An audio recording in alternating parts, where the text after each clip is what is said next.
heavy on all of us, and being here and being able to do this webinar, this masterclass by Professor Walter Jehne in itself is such a big achievement for all of us, because to reach here it has been a very trying times and trying journey. So I welcome you all. We would like that this masterclass be accessible and inclusive to as many people as possible. So we are trying for interpretations, simultaneous live interpretations in three languages. We are looking at Telugu.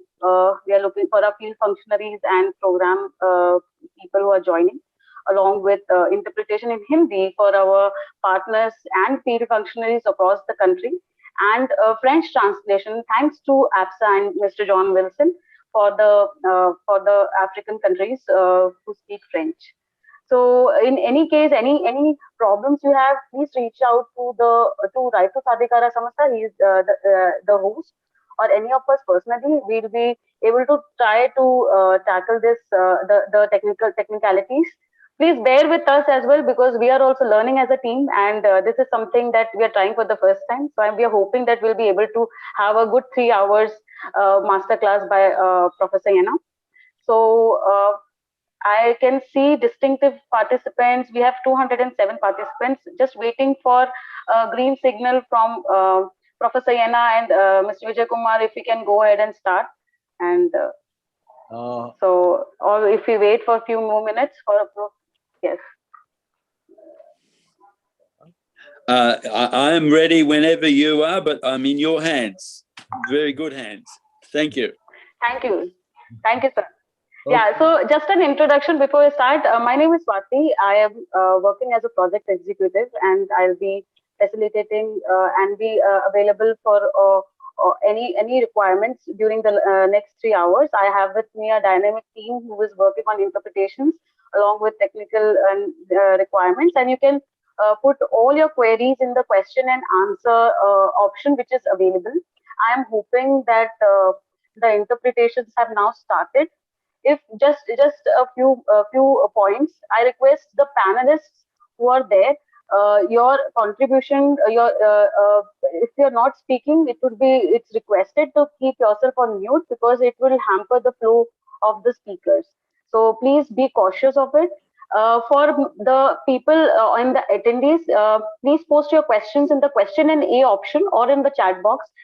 Your contributions, your questions, your anecdotes, your observations are critical to make this masterclass a great success. Also, I just want a thumbs up from people. I'm hoping that my colleagues can inform me that the interpretations have now begun. Is that so? Interpretations, you can see on the bottom line, there is options available in 3 languages. You can see it is in English, Hindi, Telugu, and French. Can Viren confirm to me this? Are the interpretations happening so that we can start? Yes, we have started the interpretation. Thank you, Viren. So before we start, a warm welcome to all of you. Any queries, please put it on the chat box. We'll start now. So before I invite my senior colleague, Dr. Zakir Hussain, we would like to start with a beautiful video which was projected in the UNCCD recently. This is the story of where it all began, and a beautiful story of resilience. Also request all the speakers, if you can speak a bit slowly, so that the interpreters will be able to gauge the language and then be able to interpret and translate well. So it will be very helpful to us. So Viren, can we go ahead and start the video? Let us begin.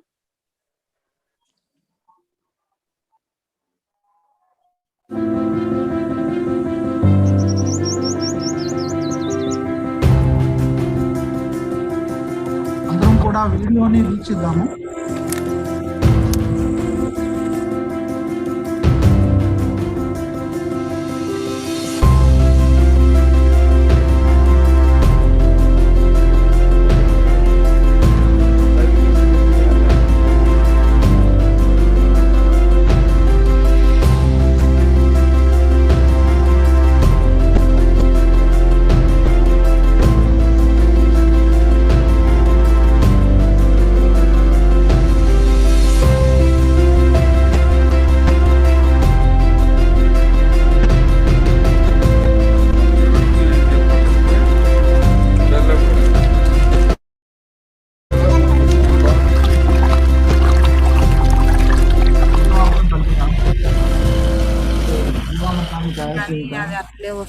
Jeevamrutham spray చేయడం వల్ల. వర్షం కూడా లేకపోయినా ఈ mulching ద్వారా అది ఎప్పుడు పచ్చగానే ఉంటుంది, కాయ పూత ఎప్పుడు జరుగుతూనే ఉంది సార్. మాకు 25 రకాలు రోజు కోయడం రోజు అమ్మడం జరుగుతుంది సార్. రోజు డబ్బులు రావడమే జరుగుతుంది. అందువలన ఈ 50 సెంట్లు 60.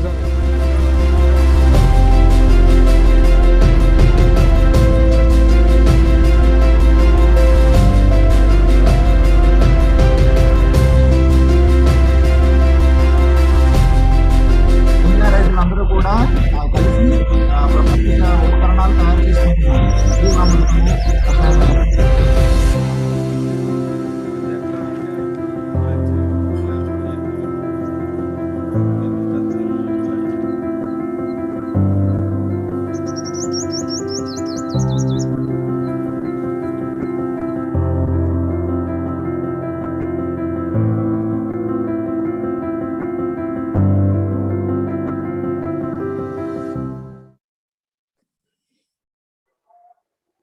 Thank you, Viren. So this was a video which was projected recently on 17th of June in the United Nations Convention to Combat Desertification. I think the story is from Anantapur, which is the ground zero of this amazing innovation that is happening in Andhra Pradesh, that is the pre-monsoon dry sowing. And without taking, and I request, please, Jehne sir, hello. Jehne Sundar, please mute. Yeah, so I request. Please go ahead, Swati. Please. Thank you, sir. So without further ado, I would like to invite Dr. Zakir Hussain, my senior colleague, thematic lead science, to give a welcome note. Dr. Zakir Hussain, sir. Yeah, thank you, Swati. Hello, everyone, and welcome to today's session. Thank you to all of you who joined us this afternoon. I bid a very warm welcome to all of you.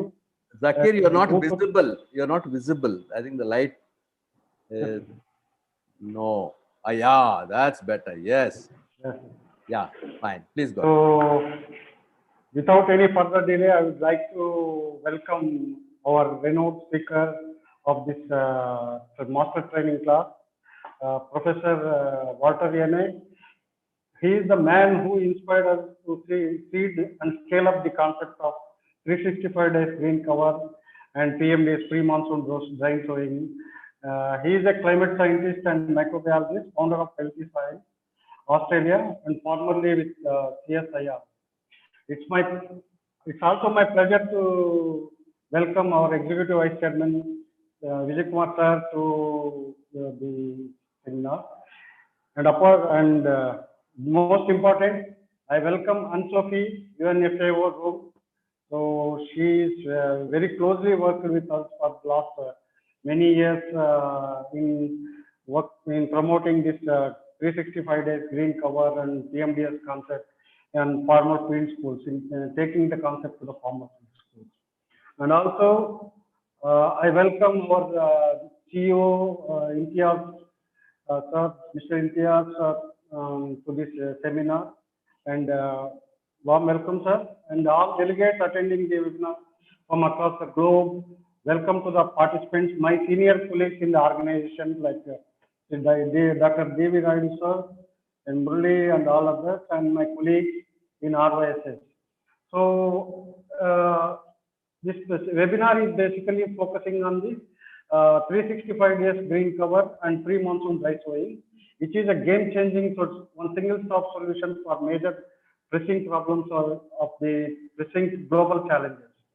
So it also to combat the problems created due to climate change, land degradation, ecosystem degradation, and this innovation has begun in 2019 with small 11 agriculture graduates in Anantapur. So with inspirations from the lectures from Professor Walter Jehne and those theoretical concepts, we want to test it on a pilot scale in Anantapur. And after that, the visits made by Professor Walter Jehne and D.D. Pershaw has really helped us to scale up this concept and ground this concept on a large scale, where 100,000 farmers have practiced this and successfully. And there is a lot of innovation. Now we can see this is we have solutions for most of the global challenges like climate change and land degradation, biodiversity, ecosystem issues, all those things. So with this, I would like to close my welcome remarks. Once again, I welcome all the delegates participating from across the globe. Welcome. Thank you, sir. Thank you for giving me this opportunity.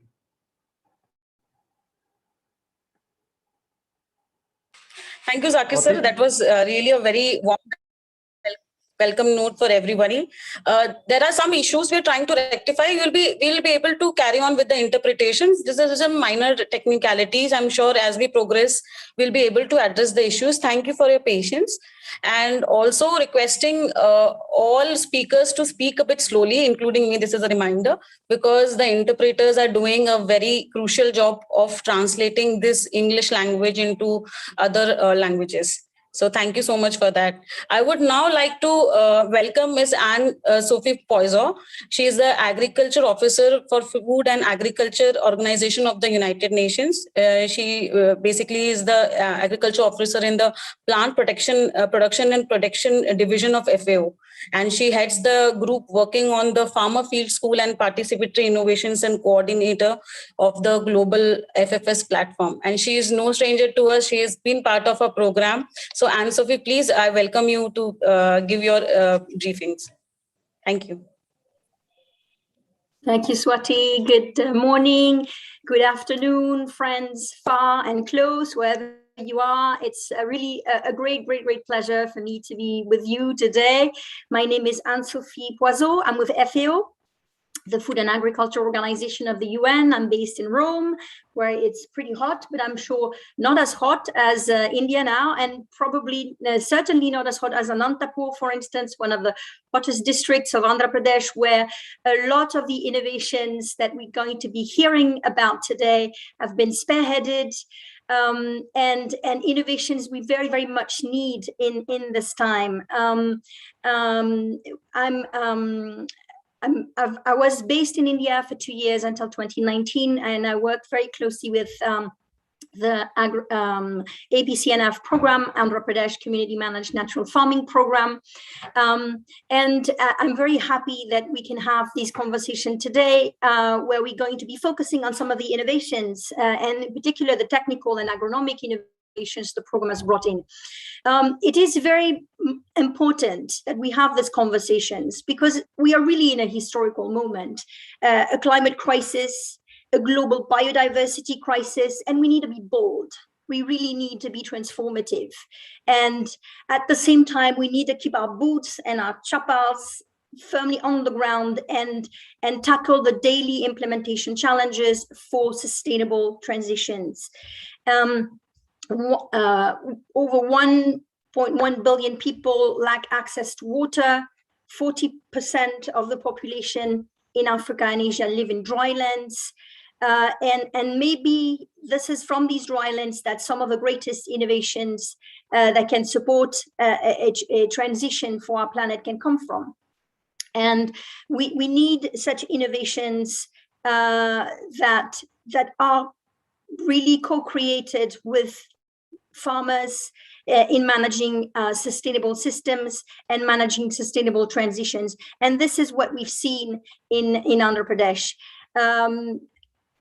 We need major transformation in our food systems, affecting what people eat, how it's produced, how it's transported, how it's processed, and how it's sold.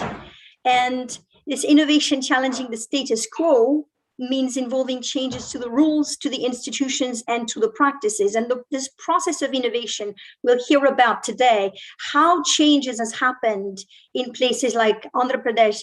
This process of innovation is as important as the kind of changes that are happening.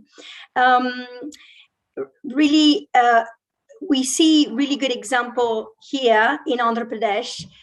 of a program led by a government entity that has supported the transition of some 700,000 farmers currently towards agroecology, towards approaches of farming with nature, and also restoring these ecosystems. And not only avoiding degradation, as it sort of do no harm, but where ecosystem restoration and agriculture is actually part of the solution, is actually a major game changer in reversing ecosystem degradation, but also mitigating climate change and help restore natural cycles, restore water cycles. And for this, we need regreening, and we'll see a wonderful example today of regreening drylands in what we will discuss. We have one of the major innovations that we'll hear about today is the pre-monsoon dry sowing, which was, frankly, when the program started it, considered really radical, and many farmers who tried it in the initial stages were laughed at by their neighbors as absolutely crazy to be planting before the rains have come. This is sort of how it's done, and they have proven by fact that with the right biology in their soils, with soil protection through mulching and using biology and inoculants of microorganisms, it is actually possible. And it's really exciting, and we'll hear about today more about how it works and how it's been implemented. But I want to really acknowledge here the visionary work that Walter Jehne has made possible, inspiring this program. Walter Jehne is a prominent soil microbiologist, was formerly with CSIRO, and he's advised the government of Australia, he's advised ranchers on a very large scale about regenerating their landscape, regenerating their ranches, regenerating farms in his country, Australia, but also in other places. And he met there with the great minds and vision of another visionary, who's Mr. Vijay Kumar, who has, we can say, transformed the life of millions in India, in particular women, working his entire career as a civil servant to the benefits of the most deprived, the tribal areas of India, as well as the women, creating a huge movement called the Women's Self-Help Group movement that you heard about briefly in the video. And really, it is about people who can inspire us.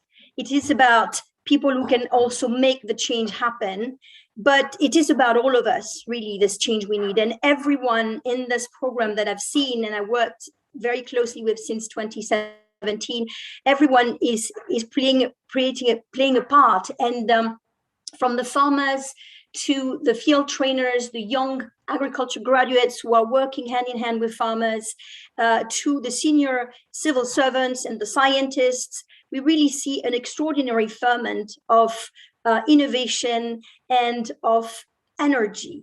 And this is what's most striking about this program, is that people in the program believe change is possible, believe change is doable, and are implementing it.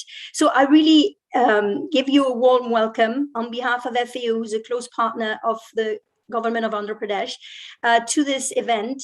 I hope we can have it as a really informal conversation to think through together what kind of innovations we need for tackling these immense challenges that our generations really need to grasp with a lot of determination, but also a lot of joy and enthusiasm, because it is doable. So very much welcome everyone, and look forward very much to hearing from Vijay, but also from and from Walter, and from the farmers who've been implementing many changes in their farms that we are seeing about today. Thank you so much.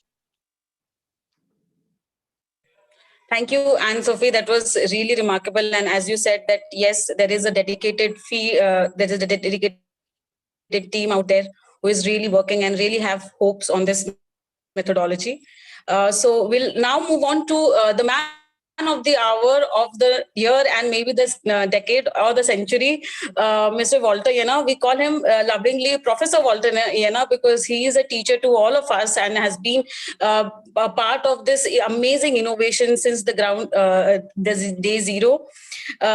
Just to tell him just a few lines, because he has been very humble about it, but he's a soil microbiologist from Australia, now working with an NGO, Regenerate Earth, with extensive experience in how we can regenerate the biology of soils to restore their biofertility, hydrology, and health. More on that by the man himself, Professor Jehne. Sir, over to you. Well, thank you very much, Swati, and thank you all for joining. We're quite overwhelmed, the numbers of people who are joining us, but of course it is very, very important. So thank you all for joining. Just to give you a bit of background, yes, I am a scientist, microbiologist with all that experience, but more importantly, I'm just an interested bystander. And in our First Nations understanding, is really just an observer of Father Sky, Mother Earth, and the natural processes that she has used for billions of years to create this landscape, to create this planet, and of course, respecting that, and now asking the question, how can we restore that landscape? Because and Sophie so clearly said, we have an imperative globally to do that. We have perhaps 10 years to do this in. And the wonderful positive news is, yes, we can do that. We can do that with grassroots innovation, grassroots enthusiasm, as we're demonstrating in Andhra Pradesh through this self-help group of women farmers, the 700,000, 800,000 innovative farmers. So really, I'm very honored to be part of that and to be able to contribute to that. I was honored to come to Andhra Pradesh in 2019 and basically to talk with Vijay, to work with Aunt Sophie, who had invited us there, and then to listen to the leading farmers from the self-help groups, but also to inspect their work in the field. And what, in a sense, I was asked to do is to really come and have a look and then please explain what's going on. I mean, in a sense, what is the scientific verification and explanation of the reality in front of us? Okay, and this is so important because the evidence, the reality is there. Here are innovative farmers doing marvelous things, but they've often been disregarded and marginalized because certainly this is exceptional, it can't be real. But of course it is real. And so my job was really to look at that and to try and understand what are the processes behind that, and in a sense to verify that. And of course, we spent a lot of time analyzing, exploring, discussing, and then, yes, very successfully came to the point it is real, but more importantly, yes, we can explain this in terms of science. And we'll talk about that science later on today as we go through the case studies.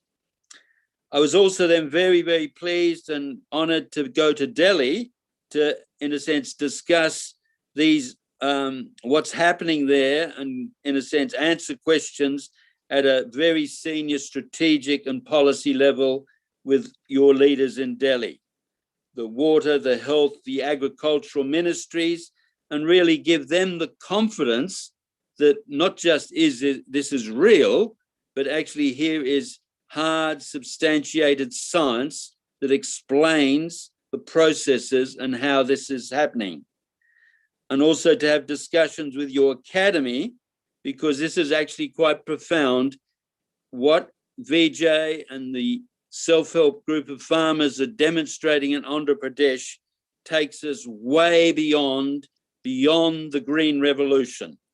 So this is a quantum step beyond the green revolution where we can say now we can actually grow food sustainably, productively, while regenerating landscapes, basically through these innovative practices. So this has quite profound significance globally.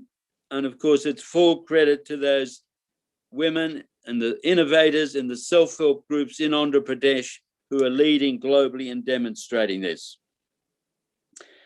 And it's more than just demonstrating things in Andhra Pradesh, because in what they're demonstrating, they are providing, as Anne-Sophie so nicely put it, pathways, options to meet the essential food needs of the 10 billion people that will be on this planet by 2050. Okay, to meet the food security requirements of those people. And of course, with those food security requirements, this social stability that humanity depends on. More importantly, in a way, well, that's important enough, but just as importantly in a way is to empower and to revitalize regional eco-economies, equity, so that people, especially poor women, can say, look, we can actually empower ourselves to look after and really regenerate, meet our food need, secure the future for ourselves, our families, our children. And really that's so powerful, because rather than just talking and waiting for governments to do things, this whole movement is really empowering the grassroots to take direct action. There's another very fundamental issue here that, in a sense, we've opened the door to and we'll explore further, and that is actually the improved nutritional integrity of the food that's being grown. And this is profound, because that nutritional integrity of the food from these farming systems is the key to humanity's preventative health. And that preventative health that we've seen over the last 2 years with pandemics is so critical to our capacity to avoid and be resilient to these disease incidences. So that whole question of the superior nutritional integrity of the food produced, its value to preventative health, and therefore to our disease resilience and resistance. The other point that Anne-Sophie mentioned, the relevance of these innovations to actually regenerating some of the 5 billion hectares of man-made desert and wasteland that we have created on this planet over the last 8,000 years. There's only 14 billion hectares of ice-free land on this planet, and we've, in a sense, degraded and wasted 5 billion of that. And as the UN Commission for Combating Desertification has highlighted here, through what these ladies and Vijay are demonstrating in Andhra Pradesh, is the first time ever, after 50 years of effort since Stockholm 1972, a practical, viable method for perhaps rehydrating, regenerating, regreening up to 1 billion hectares of that wasteland. Profound ecological significance, and of course, profound climate significance, which actually comes to the last key point. Yes, here is actually a potential for the first time to rehydrate, and in doing so, to naturally and safely cool the planet and regions hydrologically. So let's have that debate. The science is unequivocal. Yes, we can naturally and safely cool regions in time through the hydrological transpiration cooling processes, the air conditioning that nature uses, and in a sense, pre-monsoon dry seeding and its extension gives us that potential. In fact, the only potential, the last chance we have vis-a-vis climate change. So look, there is a lot to discuss, but really also enormous enthusiasm and positive potential here to take these innovations from Andhra Pradesh, India, from the work of the Women's Self-Help Group, from the work of Vijay, and really substantiate them, document them, answer all the questions about them, and then explore how do we extend these in India, but also globally. And if we can do that, then let's look at that and say, what can we do over the next decade to actually regenerate Earth? Because we can do that. It's all doable. Nature does it. We just have to listen, learn, and understand Father Sky, Mother Earth, and really help her do that. So I'd like to now pass over to Vijay, and so we can explore what happened and what's actually happening on the ground, and then come back later on today and explore, okay, what's the science behind this? How do we understand it? But also, how do we take it further for humanity in the future? So thank you very much. Thank you, Walter, sir. Before Vijay sir comes, I will just like to introduce the third leg of this tripod of this amazing innovation that has happened. That is the pre-monsoon dry sowing. No, we are no stranger to Mr. Vijay Kumar, sir, but just for people who have joined us from other part of the world, he is the executive vice chairman of Raitu Sadhikara Samastha, the Andhra Pradesh Community Managed Natural Farming Program, as well as the ex-official chairman of the Agriculture and Cooperation Department of Natural Farming. He's a physics honor student, and he joined the government of India as an Indian Administrative Service in Andhra Pradesh cadre, and he has spent a record 10 years in Society for Elimination of Rural Poverty. That was the seed seed for the movement of self-help groups, women self-help groups and federations in the country. And he was also the first mission director of the National Rural Livelihoods Mission from 2010 to 2015. And the lessons that were generated in SERV was taken to the whole country in NRLM, and now those lessons are actually the building blocks on which the natural farming program is being built upon. And he returned to government of Andhra Pradesh in April 2015 and as Special Chief Secretary for the Agriculture Department. And after his retirement in 2016, he joined the program.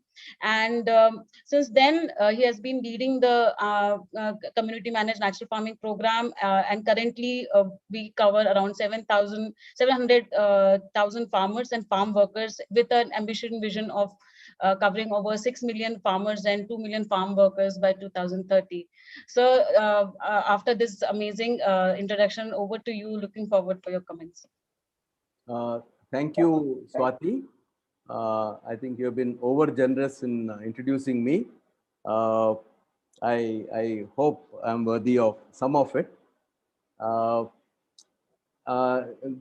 Good afternoon, greetings, because the timings are different. So I'm really humbled because, Walter, as we speak, about 1,000 people are watching it live. We have 400 people on the Zoom and 600 people on YouTube. That shows your popularity and shows how important what we are discussing is for both people and the planet. I also extend my welcome to all the participants and Walter, Jehne, and Sophie, my colleague Imtiaz, who has joined as CEO of RYSS, and very happy that we have Paula Phipps from USA. We have Lee Vinovicki from ICRAF. There is Francisca from Mexico. There are colleagues from FAO. I think Suzanne is there from FAO. So it's really overwhelming, and especially John Wilson, the entire AFSA group. We really owe them a lot for creating the awareness of this program. We are really humbled by the work that is happening on ground through our farmers, and also humbled by the fact that a crisis which is looming has a solution which is simple. And I mean, unfortunately, it is so simple that people always look for complicated solutions and are not able to value simple solutions, which is essentially in tune with Father Sky and Mother Earth, which Walter alluded to. So I will just give a brief overview of where we are on this fantastic innovation, and a big thanks to Walter for giving us this knowledge. And I think it must be too early for Didi. I mean, I'm really missing her. Yeah, I need to share my presentation, Viren. So please share, sir. Yeah, thank you.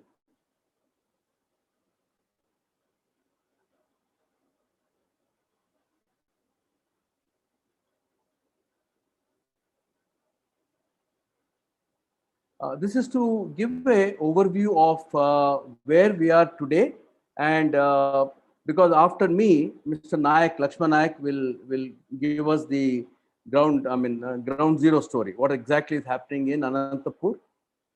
And Andhra Pradesh community managed natural farming extends all over the state of Andhra Pradesh, and Andhra Pradesh is a state in south of India. What we are practicing is farming in harmony with nature, good for people, good for planet. The principles are very simple. Basically, what we have and what we are learning is that we need to keep the soil covered with green cover, living crops 365 days of the year, and we need to have diverse crops, and soil should not be bare. Now, this in a situation where lands are barren for 6 months of the year to 8 months of the year. So in that situation, we are visualizing that all 365 days, the soil should be covered with green cover. You will see for yourself why that is so true. Soil should not be disturbed. And how do we integrate animals into farming?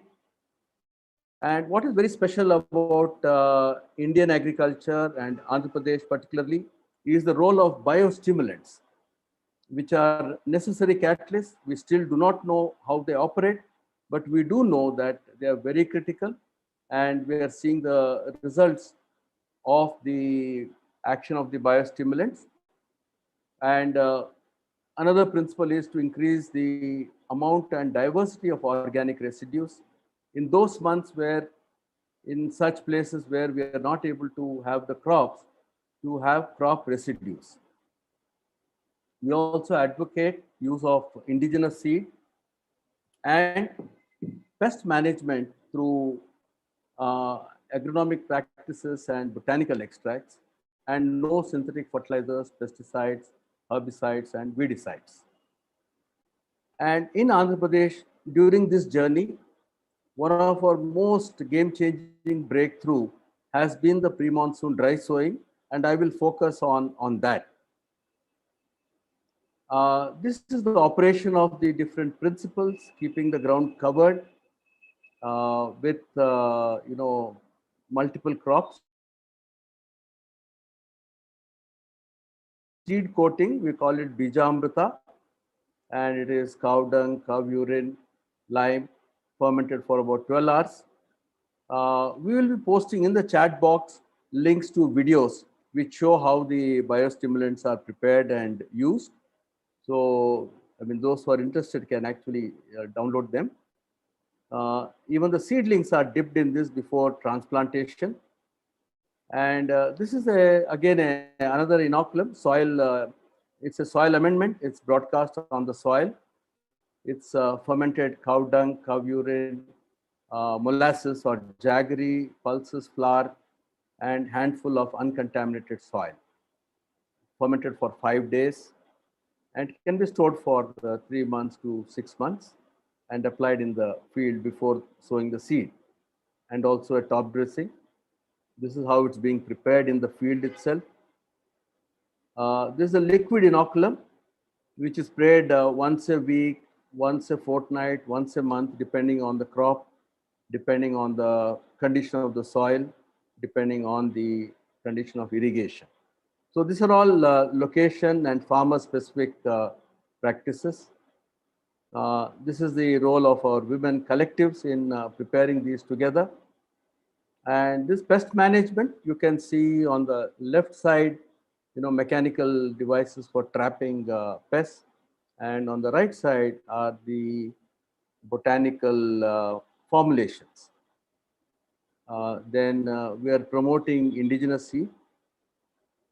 Yeah, this in a snapshot shows our journey. Of course, this is supposed to depict 5 years, so one slide it doesn't do justice, but except to show that farmers' acceptance of this has been incredible. We started with around 40,000 farmers in 2016, and in 5 years, we were able to reach out to 750,000 farmers and farm workers in 3,730 villages. These farmers and farm workers, are on a journey.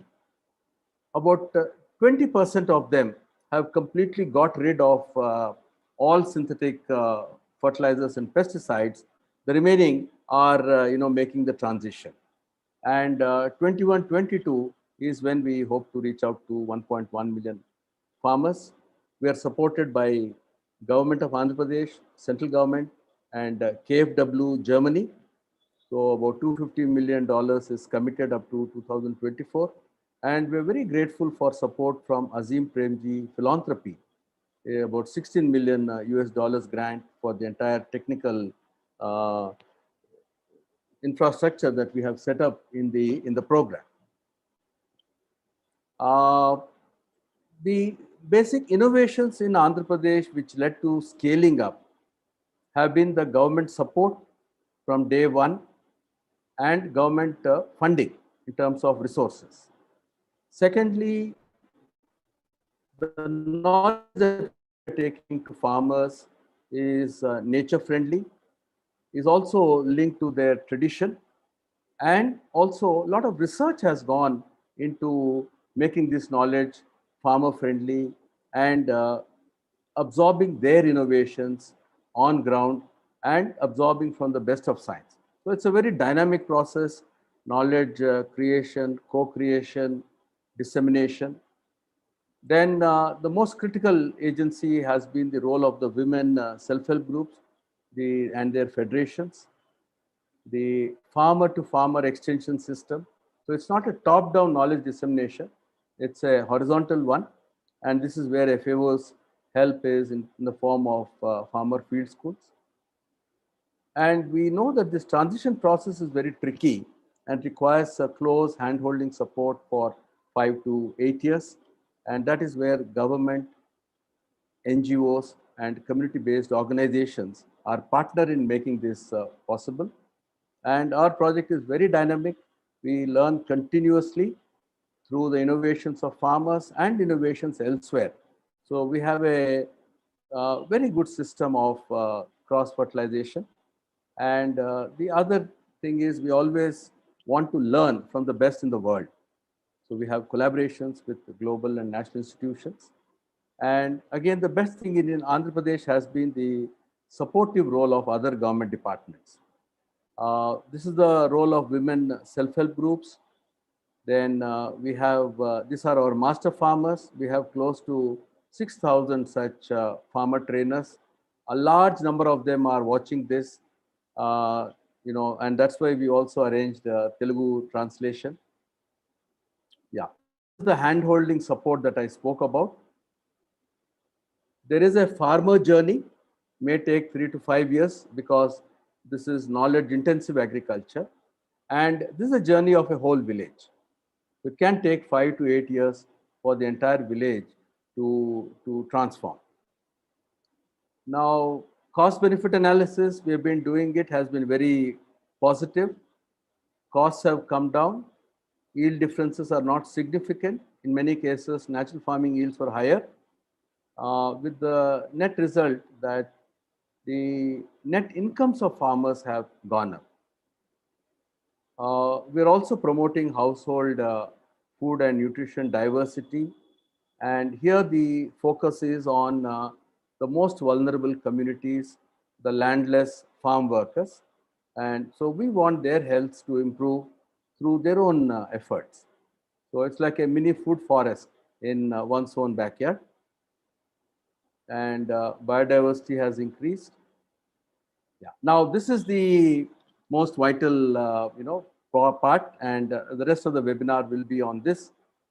And I'm so grateful to Walter for what I learned from him about the role of water in the air, and through natural farming, through regenerative agriculture, he told us that it's possible for plants to harness water from the air.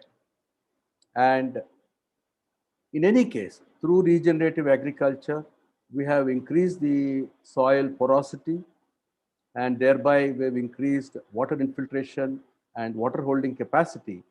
But to this, if we are adding the water vapor harvested by the plants for irrigation, then we have a perfect solution for almost every problem that we find in agriculture. What we will be discussing next will be how this pre-monsoon dry sowing is working in a semi-arid area like Anantapur. But we have extended this concept to all the agroclimatic zones in the state. We started with just 11 farmers in 2018. 2019, we could take it to around 10,000, both the seasons. Last year, in spite of COVID, we could take it to 100,000 farmers. And this is a great tribute to our field staff, the district project managers, and more important, the champion farmers. Through their relentless efforts, in spite of COVID, the response from the farmers was so good that we could take it to 100,000. And that's why we became very ambitious. We said we should now take it to 450,000 farmers. And as on date, just in the first month of the program, of course, very important month, we have already crossed 200,000 farmers. So this is a very good augury. So what we will be seeing is, in the worst possible scenario, in a semi-arid area with no irrigation, how can we get 365 days green cover? And that is the miracle that Mr. Naik will be presenting. But in the rest of the state also, we have had some incredible results. This is from the northern areas, the tribal areas, where previously the farmer, Kilo Jamuna, she's saying that she would keep her land fallow from the months of January to June. So almost 7 months. And she practiced pre-monsoon dry sowing. And you can see here, January to July, her field is green. And this has never happened before. And in spite of the fact there is good rainfall there, but farmers were taking only one crop. This is a hilly area, good rainfall, but only one crop. And her income has gone up 4 to 5 times because of this innovation. And more important, she's getting income throughout the year. There's also one more innovation, and this is very interesting, and this is something I hope I would like Walter to comment, that we are seeing that as the soil fertility increases over time, we are getting some incredible results. The most difficult area for us was paddy in the delta areas, because farmers typically use 10, 12 bags of different fertilizers in the Rabi season, less 3 to 4 bags in the monsoon season. So we were always challenged, saying that if you can actually exceed or match the yields in the delta area for paddy, then we know that, this is the people who were skeptical of our approach. So as you can see here, the second year of PMDS followed by the main crop, is much better than 1 year of PMDS and much better than the chemical agriculture. So this is our, for paddy, we can see whether it's the root length, root shoot ratios, beneficial insects, and coming to the yields. In the Kharif season, the first season, the PMDS second year fields have actually shown higher yields than 1 year PMDS and also chemical agriculture. And for us, this is a very major breakthrough because 34% of our area is under paddy.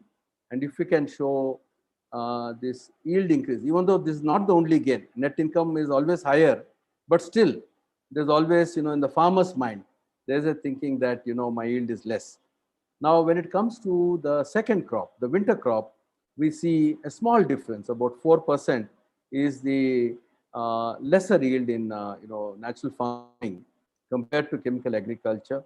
Of course, here in the winter crop, Rabi as we call it, they apply about 10 to 12 bags of chemical fertilizers. And here it is 0 synthetic chemicals. The net income in both Kharif and Rabi has been favorable for natural farming.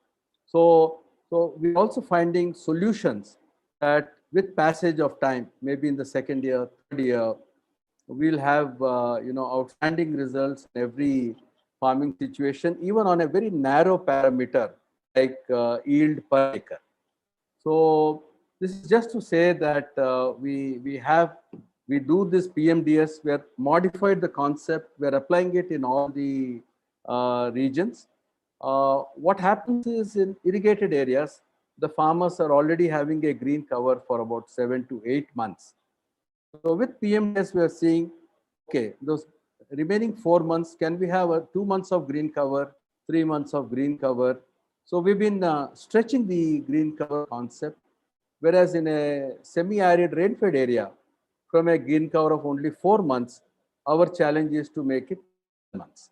So the degree of challenge ranges from situation to situation. We've also done an interesting experiment on how much water usage comes down for farms which are natural farming fields.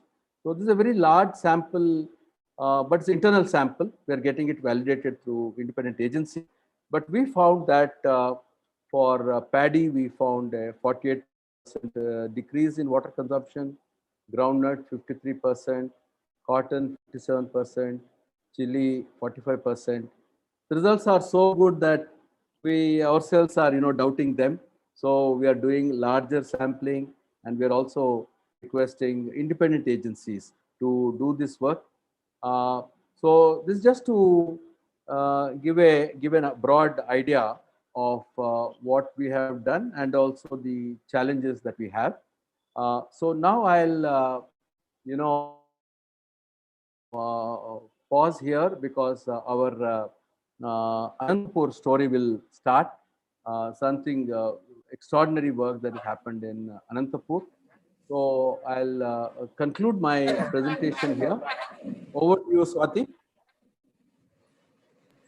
Thank you so much, sir. That is always something new to learn from your slides.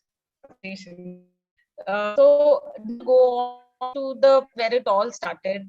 I want to introduce you to Mr. Lakshman Nayak. He's the district program manager of Anandpur, one of the dry regions in Andhra Pradesh and of India. And he is the pioneering man behind taking that risk, guided by Professor Jehne, Mr. Vijay Kumar, and others. But he is a man who took the risk and went ahead with 11 natural farming fellows, which we started in 2018, and that seed has now emerged into a tree of sorts. So over to you, Lakshman Nayak, sir. We are looking forward for your presentation.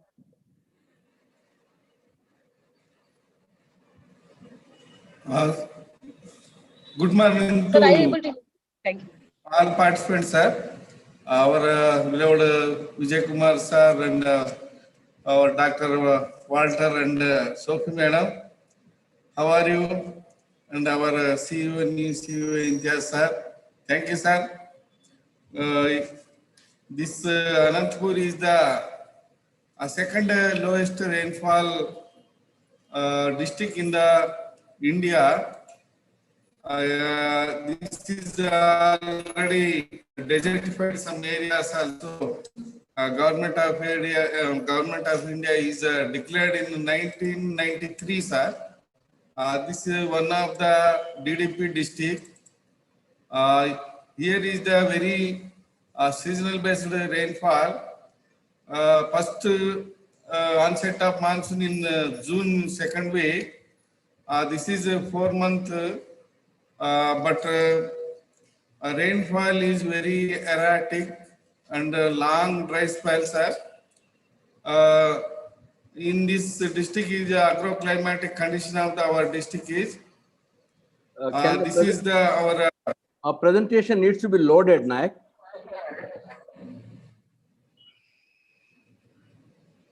Please Yes, load sir. the presentation.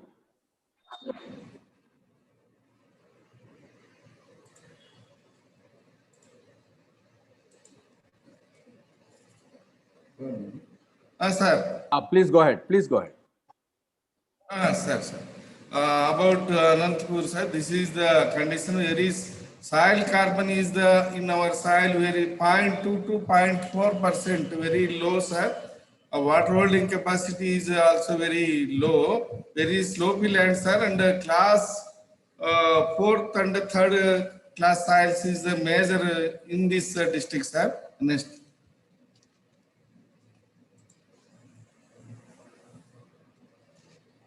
This is the situation now. Now in this week, this is the situation in our district, sir. Next, this is the fallow land.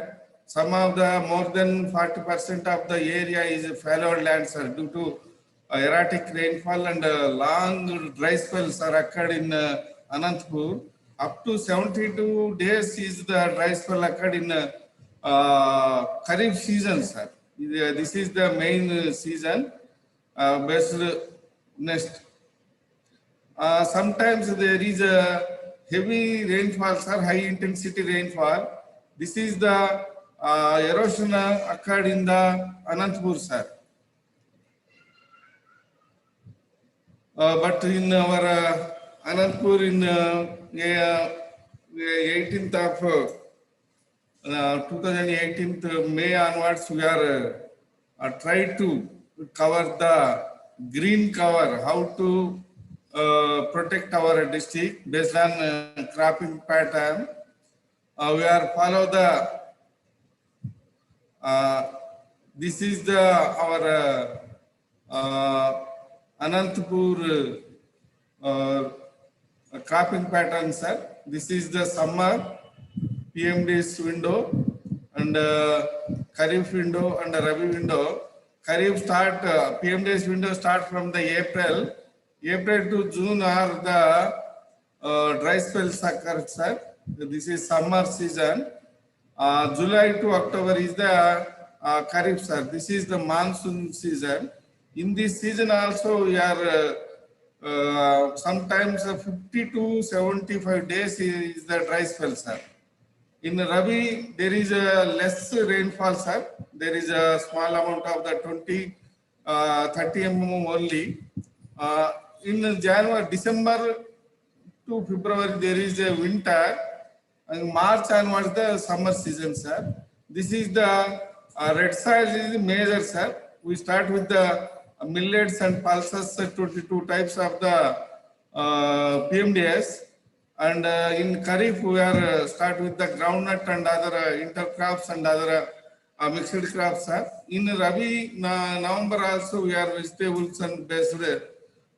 Continually relay sowing is continued, sir. In black soils also we are started with the PMDS method. Millets and pulses and other 22, 30 types of the crops.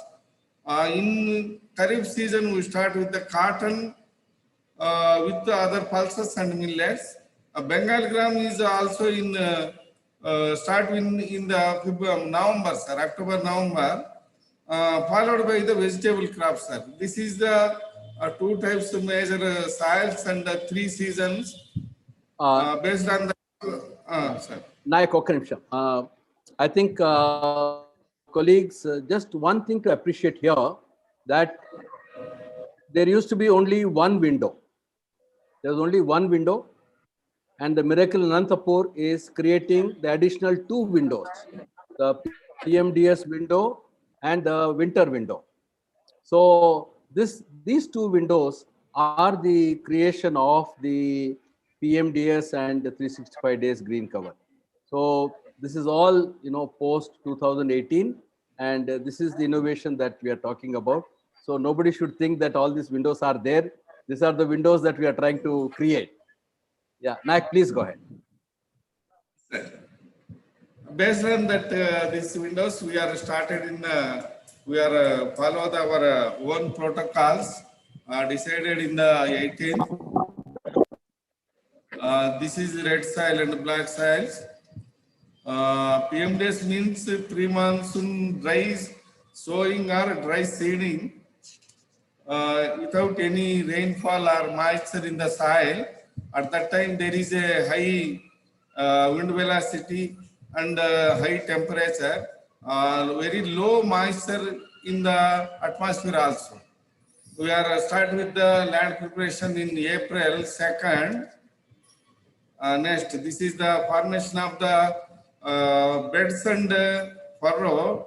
These beds are formed across the slope because of our soils and undulating soils.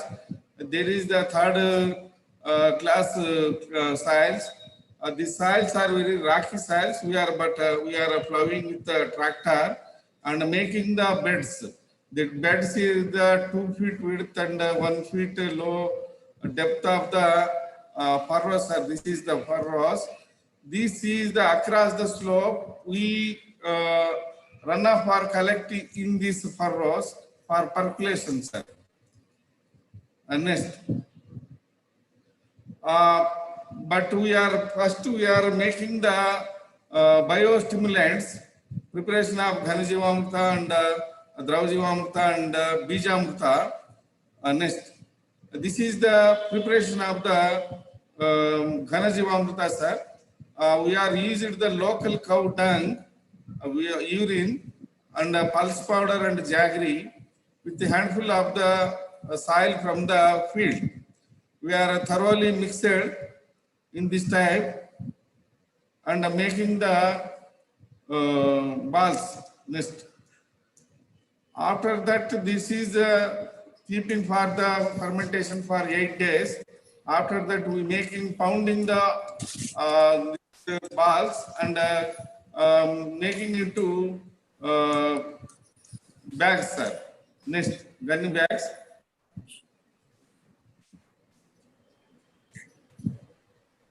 This is seed treatment and pelletization.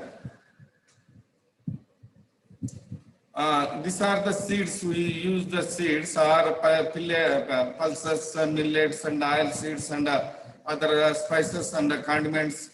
We are making PMDS fast. This one is the ingredient to use the pelletization, sir. This one is the Jivamrita. Jivamrita means this is Bijamrita and fine clay and Ghanas Jivamrita and wood ash and water. In this, first we treated with this Bijamrita seed. After that, we making the pelletization process started. First we treated with the Bijamrita. Next one is a fine clay powder coated, and afterward we spray some amount of the water in this bucket. Afterward we add the Ghanajivamrita and add some water, sprinkling the water, and add the wood ash. This is the continually making the balls size 5 to 10 times of the seed size. Would you like to show the video now?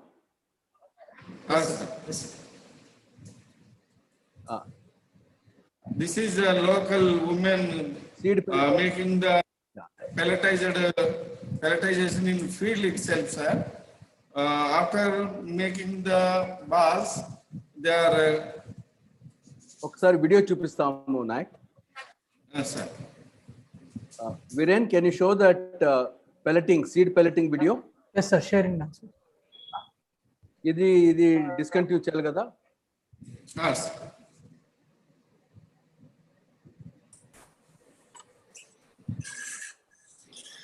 So here we see how seed pelleting is done on field. The following shows the ingredients required. First, Bijamrutam bioinoculant, finely powdered clay soil. For every 10 kilo of seeds you use, you need to use 20 kilos of the seed powder. Similarly, 5 kilos of finely sifted Ganajivamrutam bioinoculant,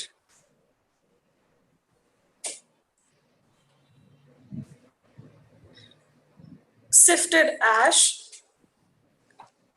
a bucket of water, a gunny sack, and a sprayer to apply water. If you don't have a sprayer, you can sprinkle water with your hands. So first of all, you lay the seeds out on a gunny sack, one seed type at a time, depending on the number of variety of seeds that you use.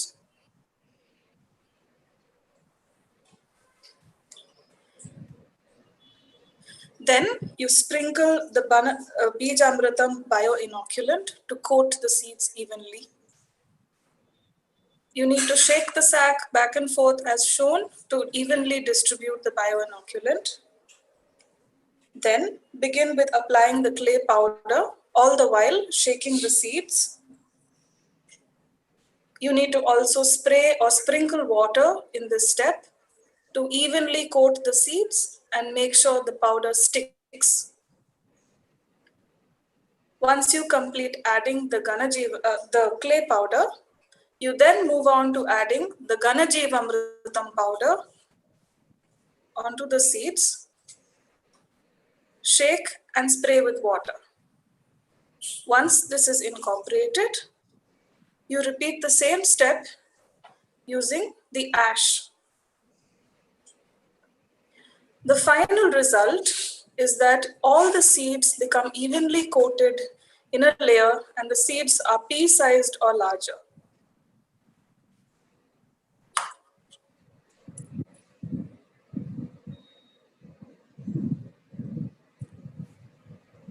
So here she is applying the ash and spraying water.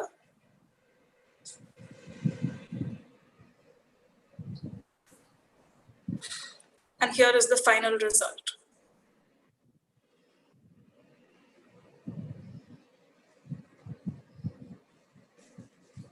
Oh, thank you, Tara. I am very impressed. Nayak, please proceed. Yes, sir.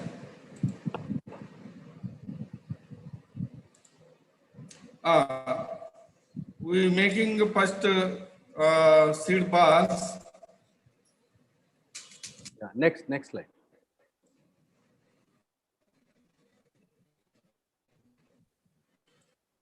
Seed ball contain the clay, and it is this one is the entire seed are coated with clay and Ganajivamrutam and with ash. Every seed is a living material. That moisture content seed is the 8 to 12% of the moisture in the seed. That is the seed is a living organism that requires the oxygen.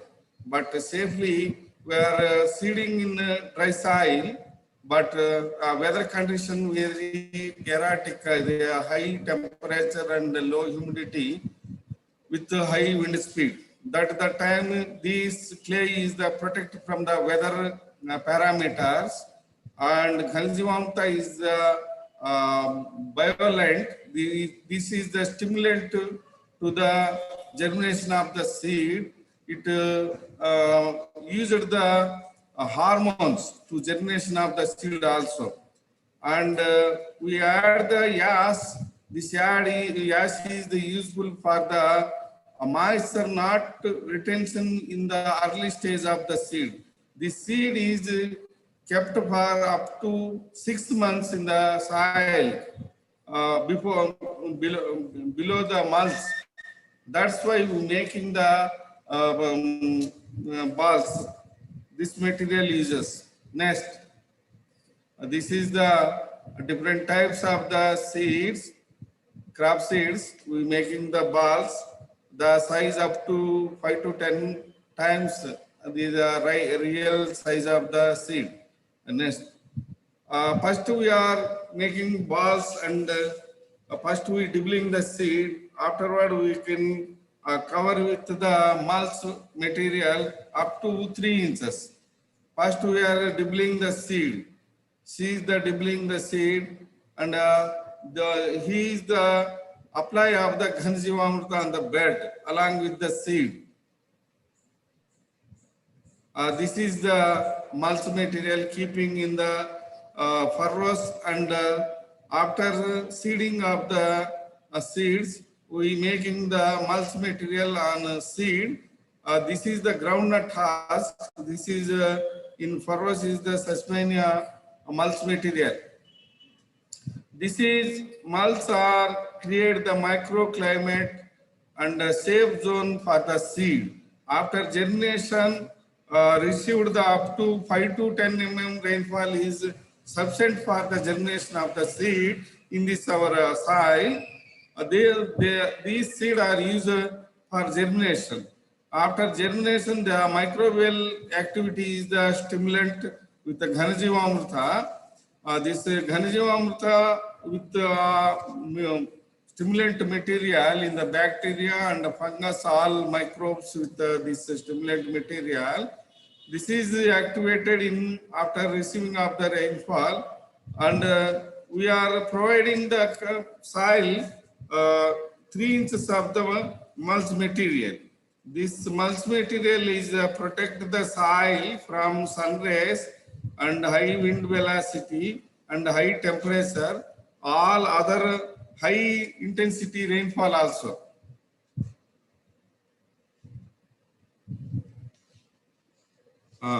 This is the ingredient we are already using. This is the Jivamrita preparation field itself. In this also we are after germination of the 20-25 days we are applying the Jivamrita. This Jivamrita is a liquid form of the inoculant. This is contains the hormones and repellent to the pest. Pest means fungal and insect pest also. This is the repellent used, sir. This is stimulant the Ghanajivamrita in the soil profile also. This is the first PMDS after germination of the, after sowing of the 30 days crop. This is next. This is 20th of the May. This is in June 10th. This is the 60 days after sowing. This is the crop. In this field, we are making relay sowing with Kharif in July. Our main crop is the groundnut. Intercrop is the red gram, and the field bean and the castor are the mixed crop in the groundnut. And all other 22 to 25 other types of the all spices and millets and vegetables also. We are manage the pest, and we use the biodiversity in the field. Crop biodiversity making the microbial biodiversity also. Next, this is the groundnut seed. In July, in this PMDS field in relay sowing, we are dibbling the this is the seed dibbling. Dibbling with the seed and some amount of the Ghanajivamrita and mulch material where is the barren land is formed in the previous PMDS field. Next, this is the germination of the groundnut. This one is the After 32 days of the sowing, this is the groundnut crop with the castor and the field bean and the red gram. This is the luxuriant growth. This is September. Crop age is the 72 days. This is the luxuriant growth. There is no pest. Next, this is the 92 days crop. There is a red gram and castor and field bean. All other minor 5% of the 2025 crops. This is the field. This one is the red gram and castor at the time of the harvest of the groundnut. Before harvest of the groundnut, we relay sowing with the vegetables. Next, this is the 2nd October 22 September. In this field, we are seed dibbling in relay sowing in this field. In October 15th, we can sowing with pelletizer seed of the coriander, spinach, and mint. These are all leaf vegetables. Tubers are radish. Along with vegetables, tomato, brinjal, lady's finger, and cluster bean, cabbage, green chilies. These are all mixed cropping below the groundnut before harvest of the groundnut. At the time of the harvest of the groundnut, these all rabi crops up to 5 to 20 to 25 days crop. Next, this is the tomato. This is the coriander. This is the chili in March. This is the chili and brinjal with red ground. She is our pioneer farmer. She is in this March, May months, we are continually harvesting the castor and 2 times red gram already harvested. And at that time, there is a brinjal and a tomato and other crops, all crops. Next, this is the May 17th, our drone camera video photo. This is the all castor and the red gram, brinjal. In between in field also in lower level there is a radish and cabbage also. This one is we see in this area cabbage and cauliflower. This is the red gram in May month. This is the red gram. This is 21st red gram. This is second crop. First crop is harvested in the January. Now, these are the red gram and field bean and castor brinjal. Red gram and field bean castor we are sowing along with the groundnut in the July month, July 10th.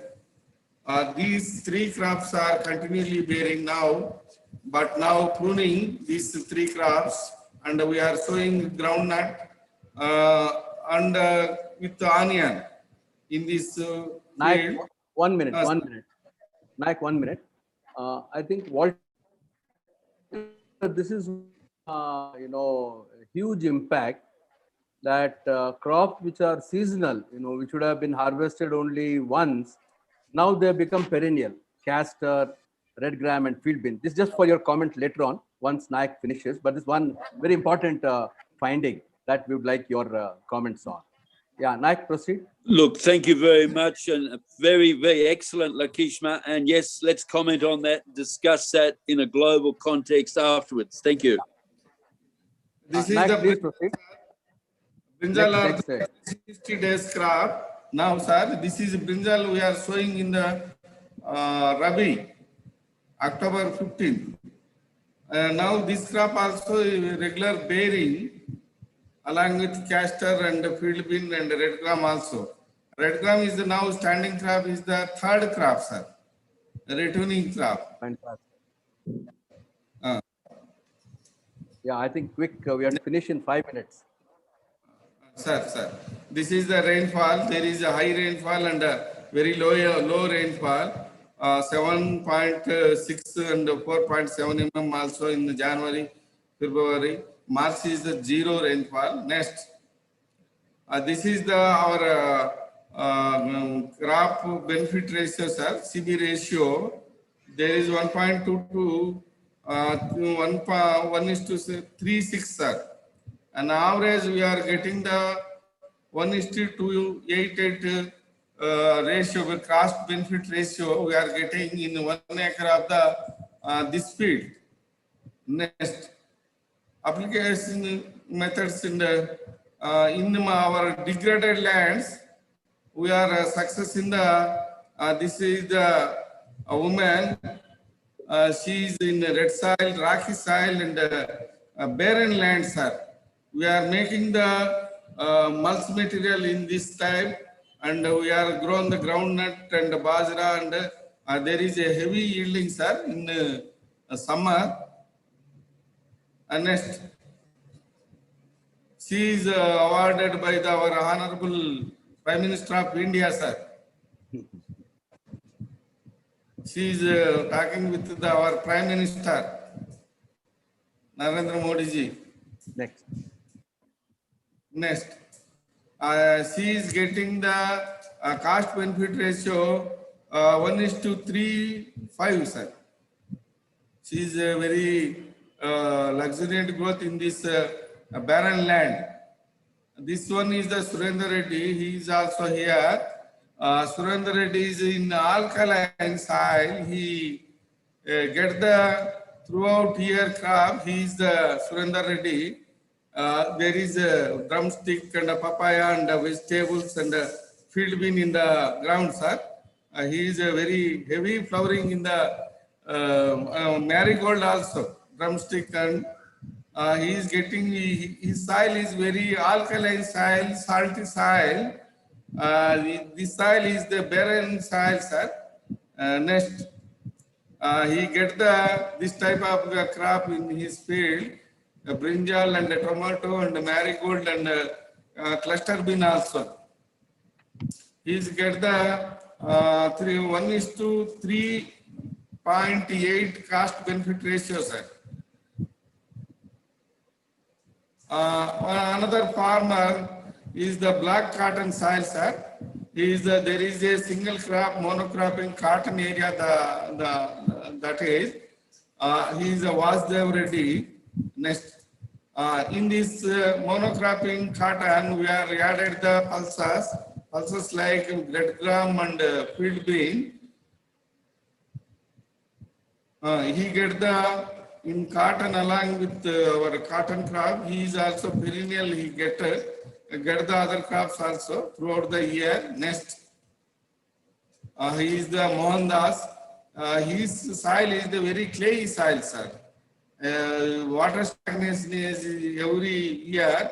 He grown only in summers only, but he grown the 365 days and throughout the year, sir. He is making this is the very clay soil.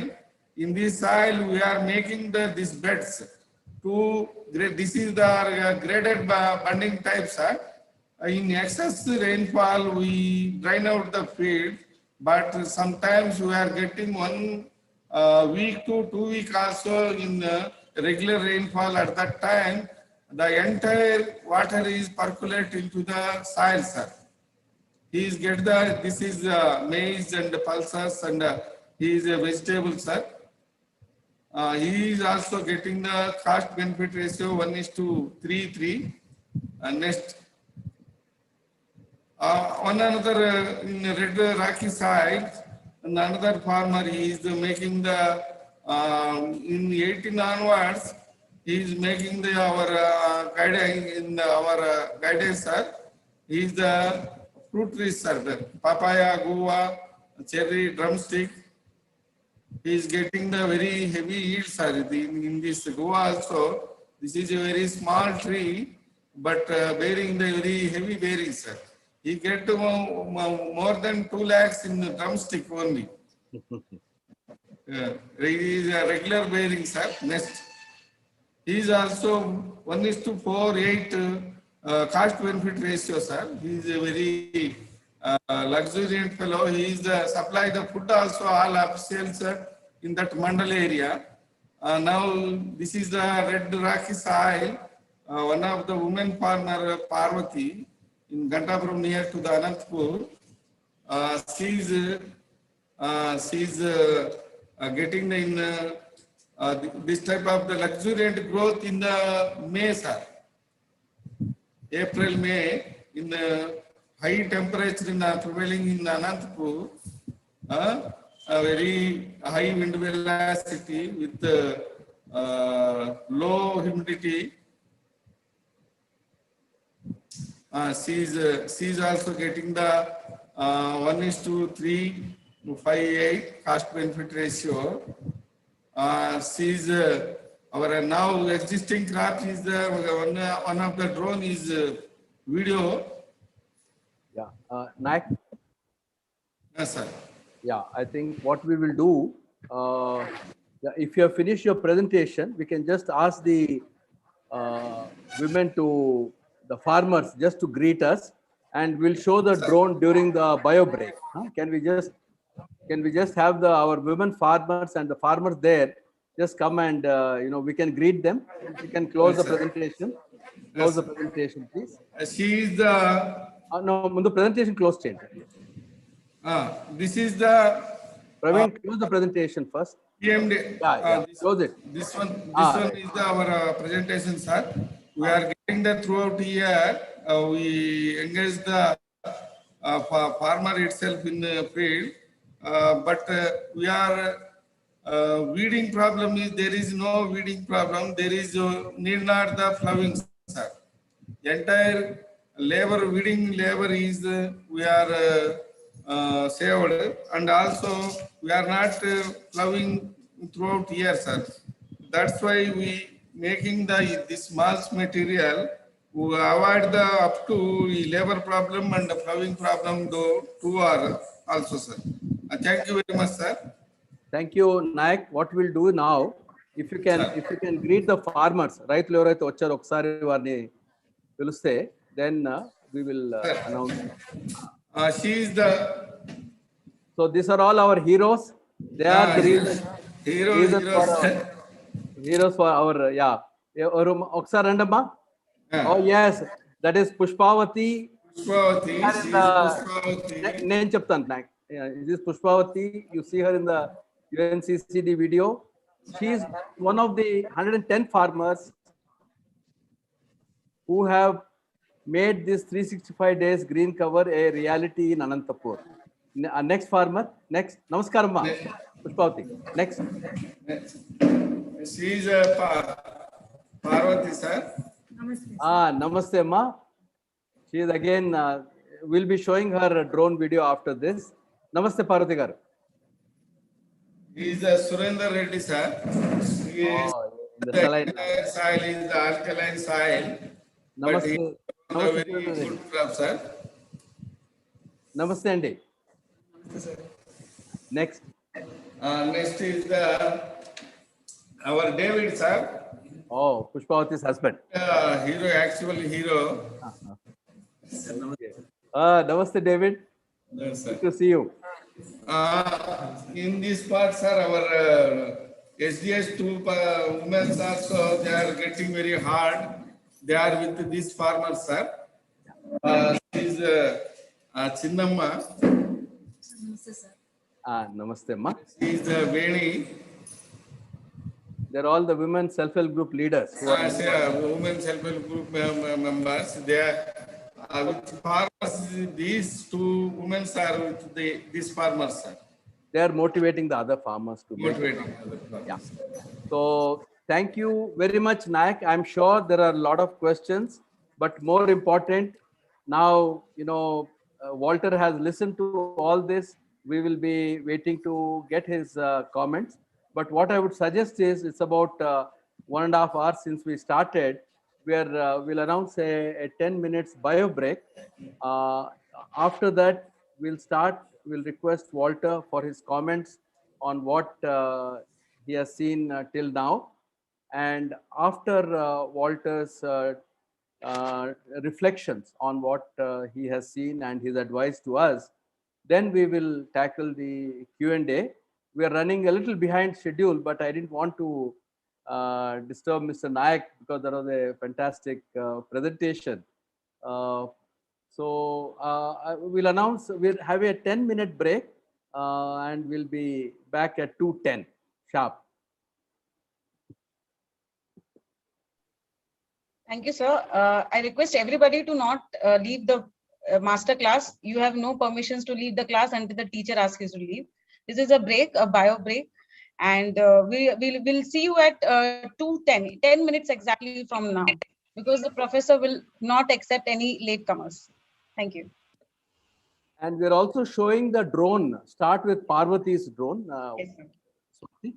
Yes, sir.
Thank you, Viren, for that.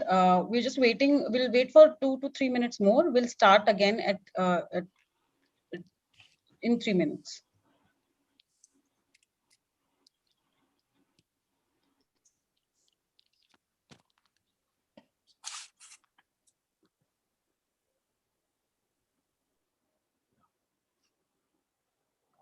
Swati, can you post all the videos in the chat box, the presentations, the videos, yes, sir. so that people can access them?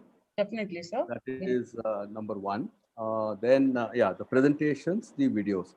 Then I also would like you to put in the link Walter's lectures in India, and also the previous December webinar. Yes. And the foundational videos of 2016. Yes, sir. Which really inspired us on this journey. So all that can be put in one, as one folder. Sure, that will be useful for people.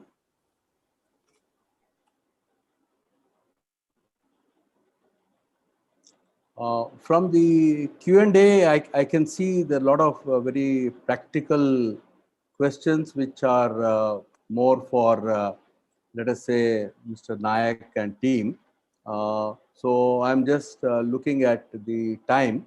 So I think, Murli, what I would suggest is maybe the theoretical questions which should be posed to Walter can be separated from the practical questions. Many of them are how to, Yeah. Well, look, we can go into the principles, but the specific how-tos then will flow at that other level. Absolutely. Exactly. Because we want to make use of your, precious time. So very, very. No, it's very, very wonderful. No, it's excellent.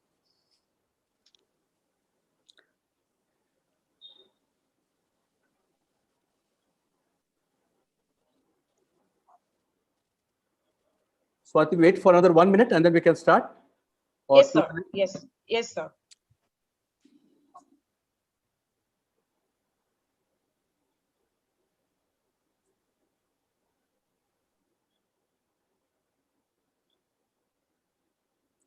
Just as a background, what you are seeing here is an extension of the experiments that we have been doing from 2018-19 onwards. So in 2020, 110 farmers in Anantapur, you saw some of these heroes. So they expanded the concept from just 4 months green cover to actually 12 months green cover. So it is April to March, or June to June. So this is what is remarkable, and they're getting incomes in every month. So, and that's the other remarkable part. So it's not only a green cover, but it's a green cash cover in that sense. So there is a great win for the farmers' livelihoods, and also the nutrient density of food has gone up, and most important, the soil cover. Now this year, they have inspired 10 times the number of farmers. So we are now looking at around 1,500 farmers in 4 districts. And now I'm told in the tribal areas, they have, there's like a competition. So where there also was only one crop. So I've been told at least 100 to 200 will have tribal heroes. And we may have, a separate webinar only for the first people of this country to understand, and they love diversity. It's very much part of their culture. So this is what we wanted, Walter to listen and comment, because there are many things that we don't understand. And so now I really would like to welcome Walter to comment. But before that, Swati has an announcement to make. So we'll go by what Swati wants, and then we'll have Walter. Yes. So the professor is summoning everybody to the classroom now. So just to tell that you are here, I request everybody to please switch on their videos. At least the panelists will be able to do. I'm really sorry for attendees to not able to do. We'll take a quick visual attendance of everybody. They are back to their seats, and obviously a group photograph as well. So just wave to all of us because these are unprecedented times. So just trying to take and capture your smiles. It's afternoon. This is a time usually we use for sleeping in India. This is the lunch time, but thank you so much for all of you for joining. Please switch on your videos. Thank you And so much. I'm so impressed with Paula. It must be 2 a.m., Paula? I request Actually, yes. And it is it's later than that, PJ, I think. I think it's 3:30.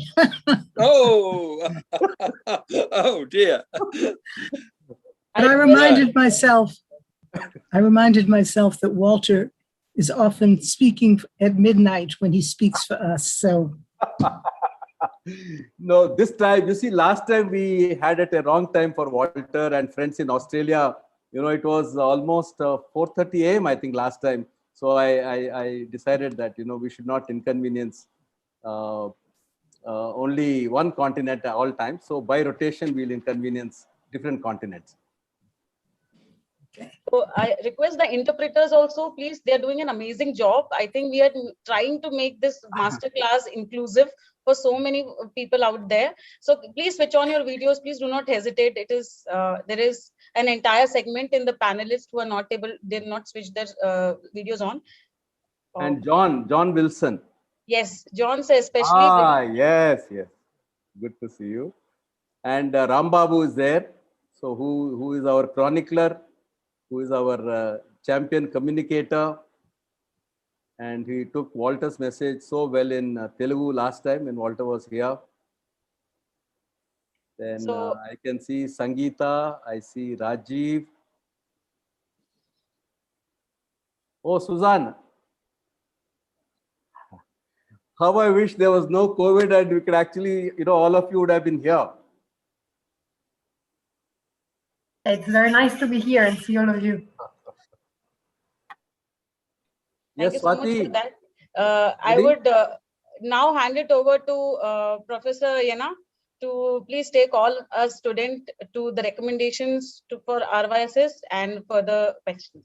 Over to you, Professor.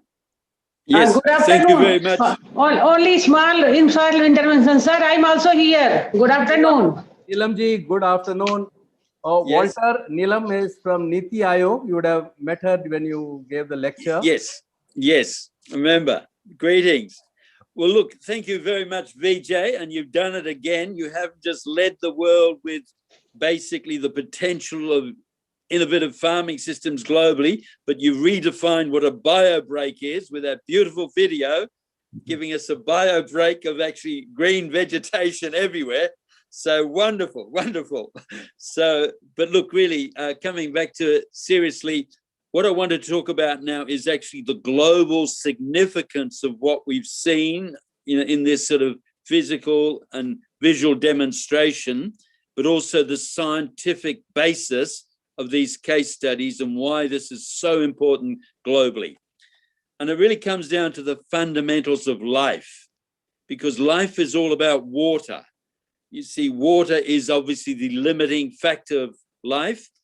Life evolved 3.8 billion years ago in water, and all the biochemistry of life is driven by water. And so actually water is one of the key limitations to life. And of course, that's what we're really, really afraid of and need to address the 21st century, because with climate change and our land degradation, we are aridifying this planet. And so the actual management of water, the efficient use of water, and just learning how to survive in a drier climate is going to be critical for humanity within the next decades. And in a sense, that's what PMDS, or what this natural farming, agroecology is all about. How do we actually observe nature, and how do we learn how water can be used more intelligently, and how do we sustain productive systems even if things are drying? And if we can do that, perhaps turn the tables around and say, can we use that green to generate and harvest more water? But the first thing is we have to survive. And really, this is really where the fundamental lesson is. Because what, in a sense, these innovative women self-help farmers have demonstrated, what Lakeisha and Vijay have demonstrated, is really that these systems are, in a sense, going outside what we conventionally scientific understand as the water limitations. They are growing healthy, vigorous green crops in environments where traditionally, conventionally, things were brown, red. Okay, and so this is really quite radical and challenging, because instead of the landscape, as we've seen all around that bio-break film, being brown and dry and desiccated, heating in the sun, re-radiating heat back into the sky, we've got areas because of this land management that are retaining moisture and able to keep green. And this is profound, because if we can do that over larger areas of the planet, particularly in these semi-arid, stressed regions, we can fundamentally not just feed the humanity, but we can cool the planet. But we'll come into that later, perhaps. But the real issue now is, well, how is this operating? And this is a lesson that I saw when I came to Andhra Pradesh in 2019. Yes, the evidence is real. So let nobody question the reality of what you've seen on the film. You know, we're standing in these crops up to 10 tons biomass per hectare per annum in basically climates and rainfalls, which are telling us conventionally it's not possible. Because in science, we've always assumed that basically it takes about 1 liter of water, 1,000 milliliters of water to grow 1 gram of biomass, 1,000 to 1. And if we use that equation, then it is impossible to grow that level of crop with that level of rainfall and that level of water that's existing.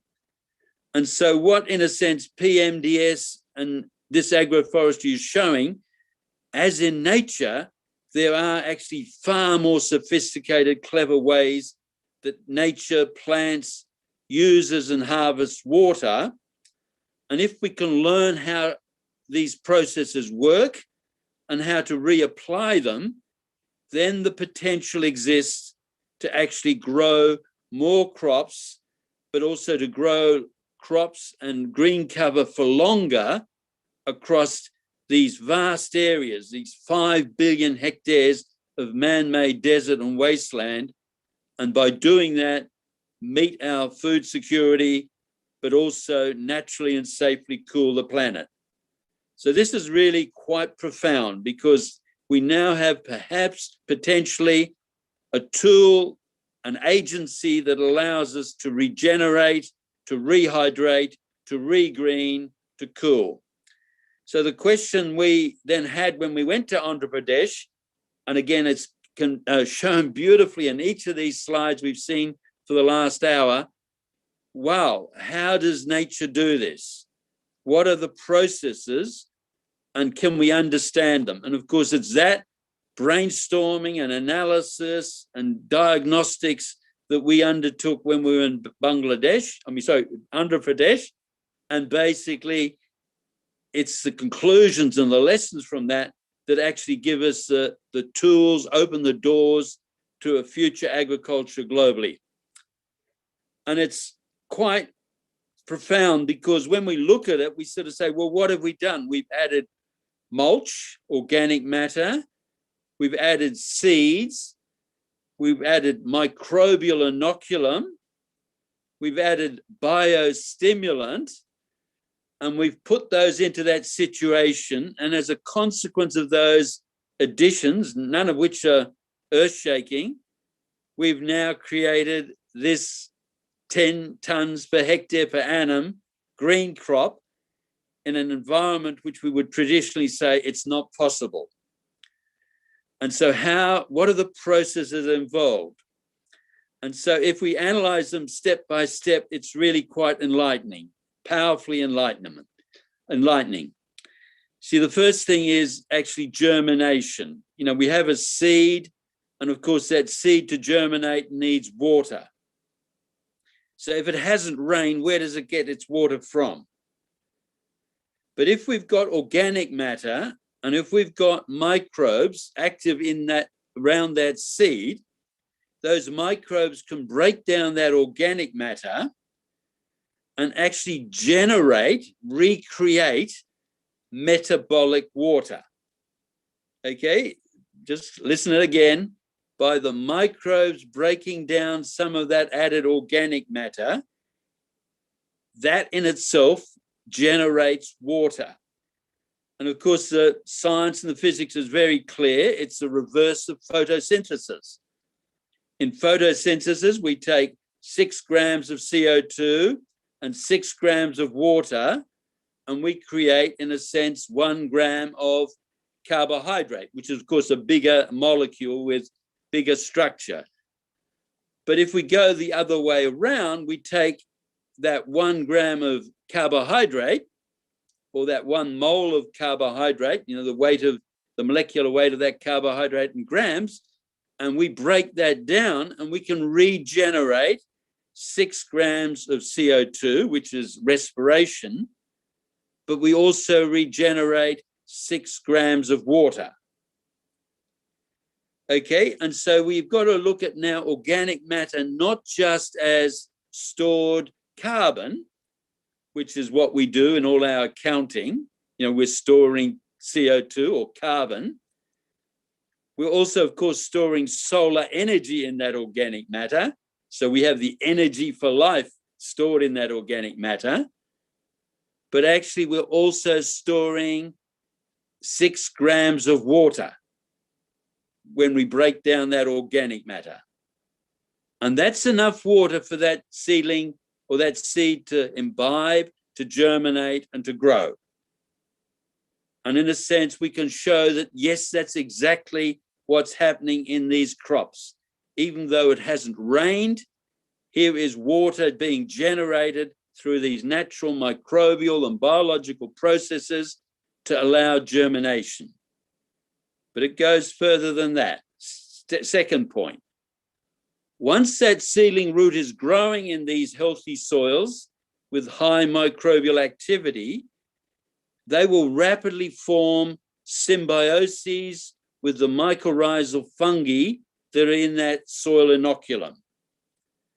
Okay, again, going back to nature, 98% of plants naturally form these mycorrhizal symbioses with the fungi laterally in soil, and these fungi create vast, extensive networks throughout the soil to help that plant absorb nutrients and water from the soil. And if our seedlings in PMDS are also being now inoculated, infected with these mycorrhizal fungi, proliferating out throughout the soil, then these fungal hyphae have the capacity to take up water from that soil.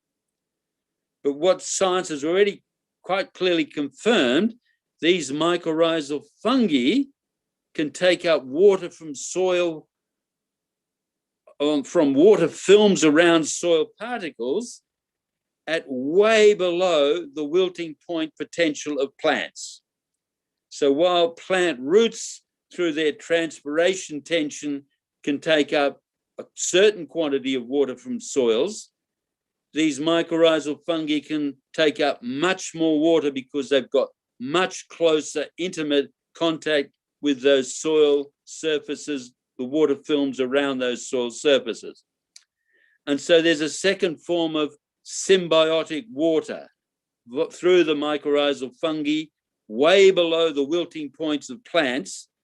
And again, that's a significant source of water for these plants to now not just obviously germinate, but to continue to grow. Okay, so there's a second water sort of availability function through that.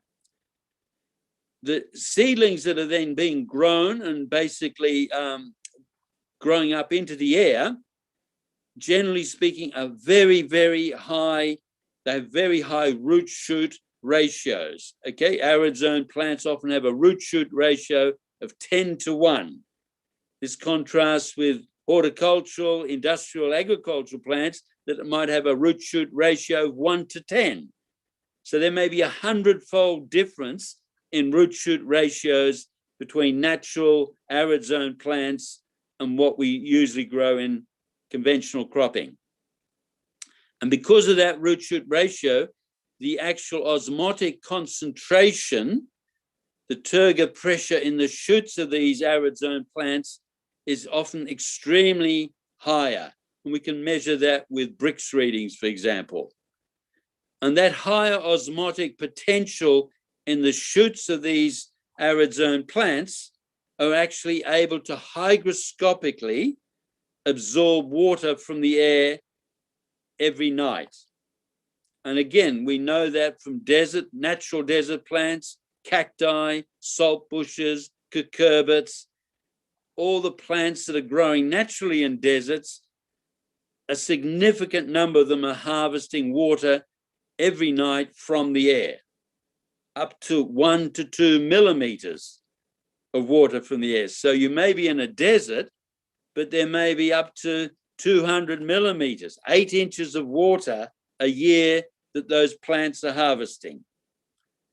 And of course, we've never contemplated that in agriculture. And yet, basically, there are rivers of air, rivers of water flowing across all the world's landscapes, including the deserts, continually.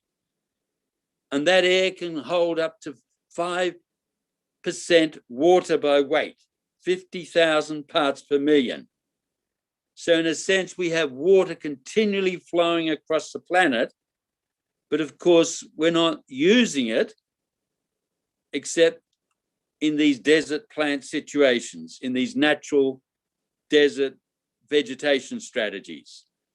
Australia's got some very, very dry deserts, but 95% of Australia's deserts are still green, are still vegetated. And why? Because they're, in a sense, taking up this water from the air. And what pre-monsoon dry seeding is showing us, that actually we can actually also, by growing these seedlings in this way, help them to harvest water from the air and use that water to sustain their initial growth. Okay, and so then we can see, yes, pre-monsoon, dry seeded crops are able to germinate, establish, and start growing well before the monsoon rains come. And then the powerful thing is, by growing, they've already helped create friable, porous soils. They've helped build the soil carbon sponge. And of course, that soil carbon sponge, the minute the monsoon rains come, can infiltrate, retain, and make that water from the monsoon available. Okay, so we've got this multiplier effect because these plants are already germinated, already established, already creating open, friable soils. Those soils are now receptive to those initial monsoon rains. And instead of that water being allowed to run off and erode, as we saw on some of those soils, it's getting infiltrated, being retained, being available for plant growth. So this initial growth in creating the Earth's soil carbon sponge has a profound effect in capturing some of that monsoonal rainfall, rather than letting it get lost. And then the fifth factor in terms of the hydrology in these fields is that obviously these plants, because they've already established, have got an enormous competitive advantage in harvesting and using that monsoonal rainfall. So no one's saying that the full 10 tons per hectare was from these initial water harvesting processes. A lot of that growth was from the monsoon, but because they were able to get started beforehand, they were able to make use of 90% of the monsoon, not just 20%. And that's, in a sense, the potential that we have. Now, what all this comes together, here's the processes we were able to establish, how pre-monsoon dry seeding works hydrologically, ecologically, and of course that then raises the potential enormously. How do we actually use this to extend green vegetation in these seasonally semi-arid areas? At the moment, you see our agriculture is keeping the land bare, red, dry, and hot 75% of the time. And we're only growing crops 25% of the time. I mean, think of it. You've got a bare fallowed land. We kill all the plants that might be growing there because we think they're going to be stealing the water. And we keep it bare to try and basically retain the water, not realizing that it's just evaporating and wasting water while it's bare and hot and dry. But instead of basically having 75% red, bare, hot, we can actually now say we can extend the green cover to get 365 days a year green plant cover on that land through these pre-monsoon dry seeding, these rehydration strategies. And of course, that's exactly what's being shown, that by having pre-monsoon dry seeding, we can extend the longevity of green growth on those landscapes. And this is, again, profound, because by extending longevity, we can extend biomass production. Okay? I mean, the yield from a hectare is governed not by its area, that's fixed, it's 1 hectare. It's governed partially by the genetics of the plant, but only marginally. But really the profound thing to enhance yield is to extend the length of that growth.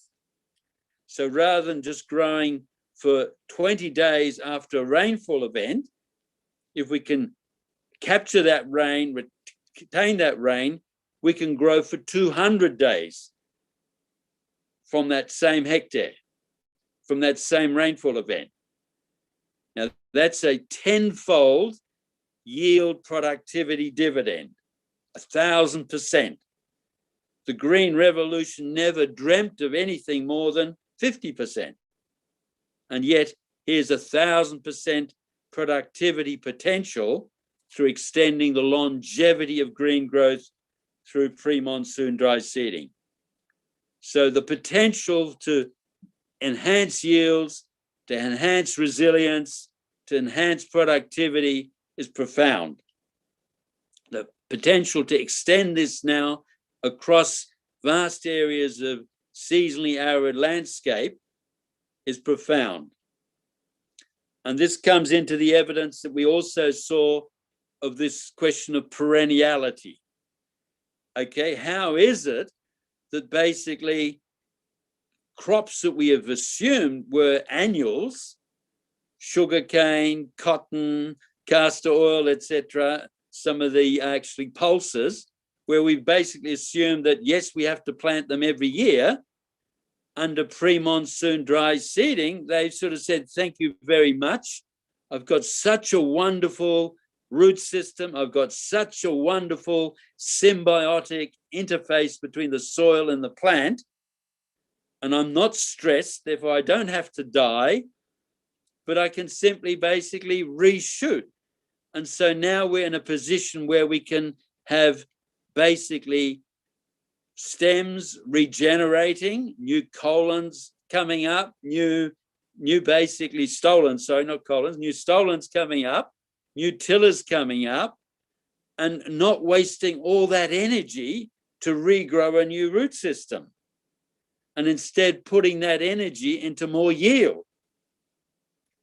Okay, and so what we're seeing is sugarcane, for example, instead of having to be replanted every few years, it's able to keep on producing new culms continually, like bamboo, for 5 for 10 years. Cotton, instead of being an annual crop and then needing to be pulled out and replowed and refertilized, we can actually grow it as perennials. And the same with the pulses and oilseeds and others. So again, a profound resilience, a profound ecological biodiversity dividend, but also a profound productivity dividend potential. And of course, this is all helped by, in a sense, the increased biofertility that's generated through this pre-monsoon dry seeding, the soil carbon sponge. And we saw that in the paddy, where in a sense we didn't have to add as much nitrogen to get higher yields. And again, we have a fallacy in our conventional agriculture where we see nutrition is all based on having to add more nutrients continually. But of course, the biofertility of soil isn't about the addition of nutrients, it's about the availability of nutrients. How much nutrient is available, and the availability is governed by the surface exposure of mineral nutrients, organic nutrients on surfaces, and their availability to the fungi, to the roots that, in a sense, absorb them, provide them for the plants, but also govern the speed of their recycling. And so, in a sense, 90% of the biofertility of soils is governed by these availability factors, not by the nutrient content. And again, as we're seeing in pre-monsoon dry seeding, we can vastly increase the biofertility of soils by building their microbial health rather than by relying on more and more nutrient additions. So look, coming together and concluding in a way, both from a hydrology point of view, both from a nutrition point of view, from an issue of perenniality, extending the longevity of green growth, having multiple crops, I mean, you know, the capacity to reshoot year after year, we're getting enormous dividends. Now, Vijay is showing us, yes, those dividends are real. He's getting that in the data. But in a sense, here are the processes that we can understand and apply and extend to go further. And that's an enormously valuable thing for the future, because with that, we can take these processes, we can regenerate arid, degraded soils, we can restore the productivity of degraded landscapes. We can do that with a fraction of the inputs, particularly of water and nutrients. And that actually opens new horizons for agriculture into the 21st century. And that enables us to take the green revolution and work with those leading innovators and go beyond the limits that we're currently in into actually growing more productive, beautiful biosystems for the future. Just very much in closing, it's that capacity to extend green landscapes across these arid areas that also enables us to potentially naturally and safely cool the planet. Because by growing, those plants are transpiring water. And for every gram of water that's transpired, some 590 calories of heat energy have to be taken from the surface to transfer that water from liquid to gas. That's the latent heat of vaporization. And so for every gram of water transpired, it's cooling that surface 590 calories. And of course, on a landscape scale, that is immense. So that is nature's natural air conditioning system. And by extending the longevity and the area of green growth, we can rehabilitate that natural air conditioning of regions and the Earth's climate. Now, we can go into all the physics and details of that later, but really this is our only chance. It's nature's process. It's our only chance to naturally, safely cool the planet. And in a sense, we can do that rapidly within months at a regional level, and certainly within a decade regionally and globally. So look, I'll leave it there, but let's now come into the Q&A, and please, very, very happy to try and answer any questions in this regard. And obviously then also later on have the discussion about, okay, where does this take us? How do we extend this very fundamental change for the future of agriculture into regenerating landscapes globally to meet our UN Sustainable Development Goals, but also a secure future? Thank you. Thank you, Walter. We just changed because Anne-Sophie has to, has a very, she has to leave by 3:30. So I've, changed the schedule a little bit. So we will have a presentation on the Farmer Field School by Anne-Sophie, and then we'll take the Q&A together. Good. One observation is, even on lands which were fallow for years together, for 8 years, 10 years, we see that regeneration happens almost immediately, and that is something which we are not able to actually believe.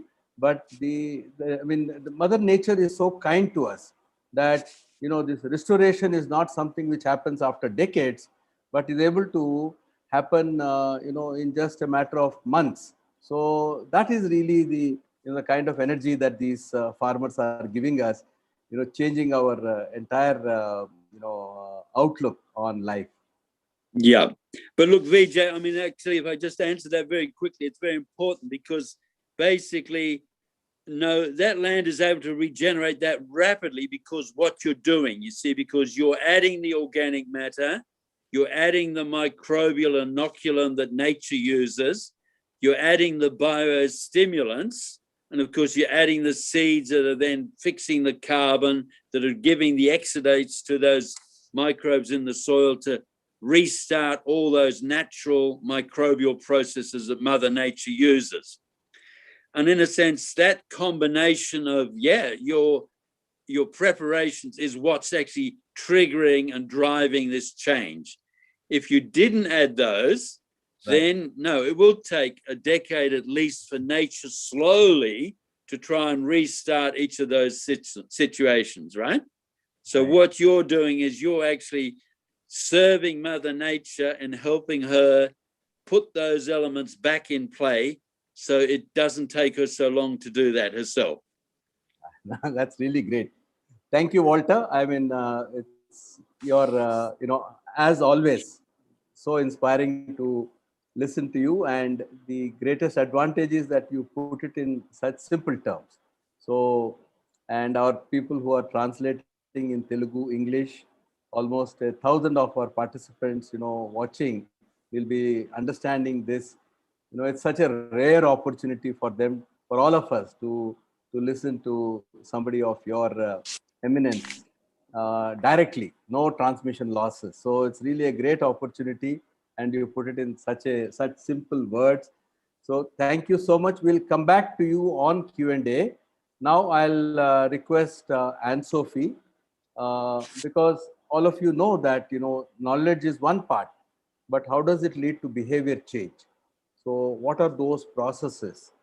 How does, what kind of reforms in the extension system, knowledge dissemination system, and that is how vital the concept of farmer field schools is. So it's over to you, Anne-Sophie. Thank you very much, Vijay. I think the PowerPoint will come up soon. So thank you, Walter, for explaining so wonderfully the processes that might explain why those plants are germinating, even in the absence of irrigation and even in the absence of rain. So these plants are basically germinating and being planted before the rain, thanks to the action of soil microbiology and the protective role of the mulch in maintaining the lower temperature and creating organic matter. So basically this started in Andhra Pradesh by observing some of the farmers, some of innovative farmers and what they were doing.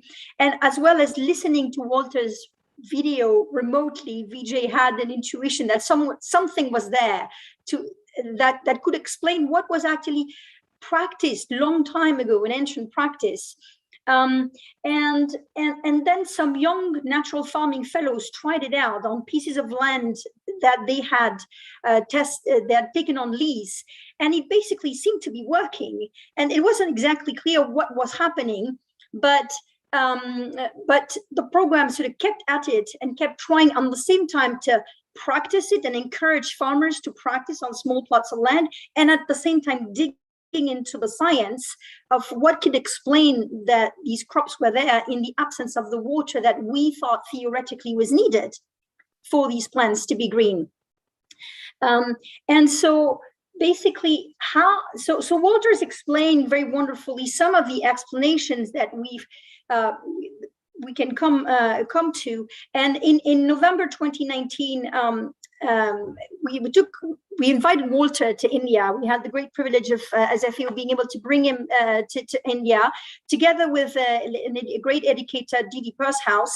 And as Walter mentioned, the idea was to go around the field and try to talk to farmers and observe what was going on and understand the processes from a scientific standpoint, but also try to see how can we convey this to farmers and how can we create practical experiments for farmers to understand these concepts that Walter has been talking in very simple terms, in very practical terms. So how can we work to educate farmers, giving the tools to understand what is happening in their reality, and also being able to defend it to other farmers, being able to grasp the reality that was happening in front of them. And it's pretty radical as a change for a farmer to be planting before the onset of rain and to do all this land preparation that you've seen.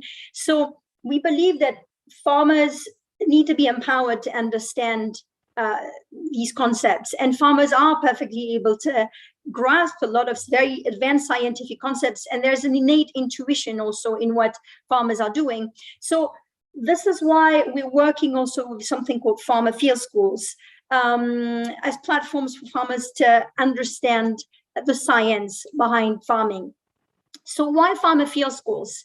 So I'd like to start with this quote from Paulo Freire, the great inspiring educator from Brazil, who inspired the creation of farmer field schools, saying that education is the practice of freedom, the means by which men and women deal critically, but also creatively with their reality, and to discover how they participate in the transformation of their world. So there's many very critical points here, including education as means of liberation and not means of domestication, helping farmers innovate, dare to innovate, in their transition to better livelihoods, better lifestyles, more sustainable rehabilitation of their lands. Next. So the core principles we applied in this method called farmer field schools is around discovery learning. We know that what is relevant and meaningful must be discovered by the learner himself or herself, and each person's experience of reality is unique, and we learn from experience. We learn from doing, and especially farmers learn from their practice. And in farmer field schools, the field is the learning ground. You see this drawing on the right. We call it the field is the book. You know, in farmer field schools, it's not a classroom training, it's a field training throughout a growing season. And the aim is to build ecological literacy of farmers, giving them the capacity to understand the mechanisms, such as the ones that Walter explained brilliantly. And the principles in this farmer education approach is not teaching. It's not that the trainer will tell farmers what he or she advises. It's about facilitation. It's about everybody knows something. It's about learning from exchange with others. It's the group training. We say, I know something, you know something. So the trainer also learns as he teaches or as he facilitates this, and the learners also teach and bring something and co-create their own learning, because every one of these farmers is really experienced to participate in farmer field schools.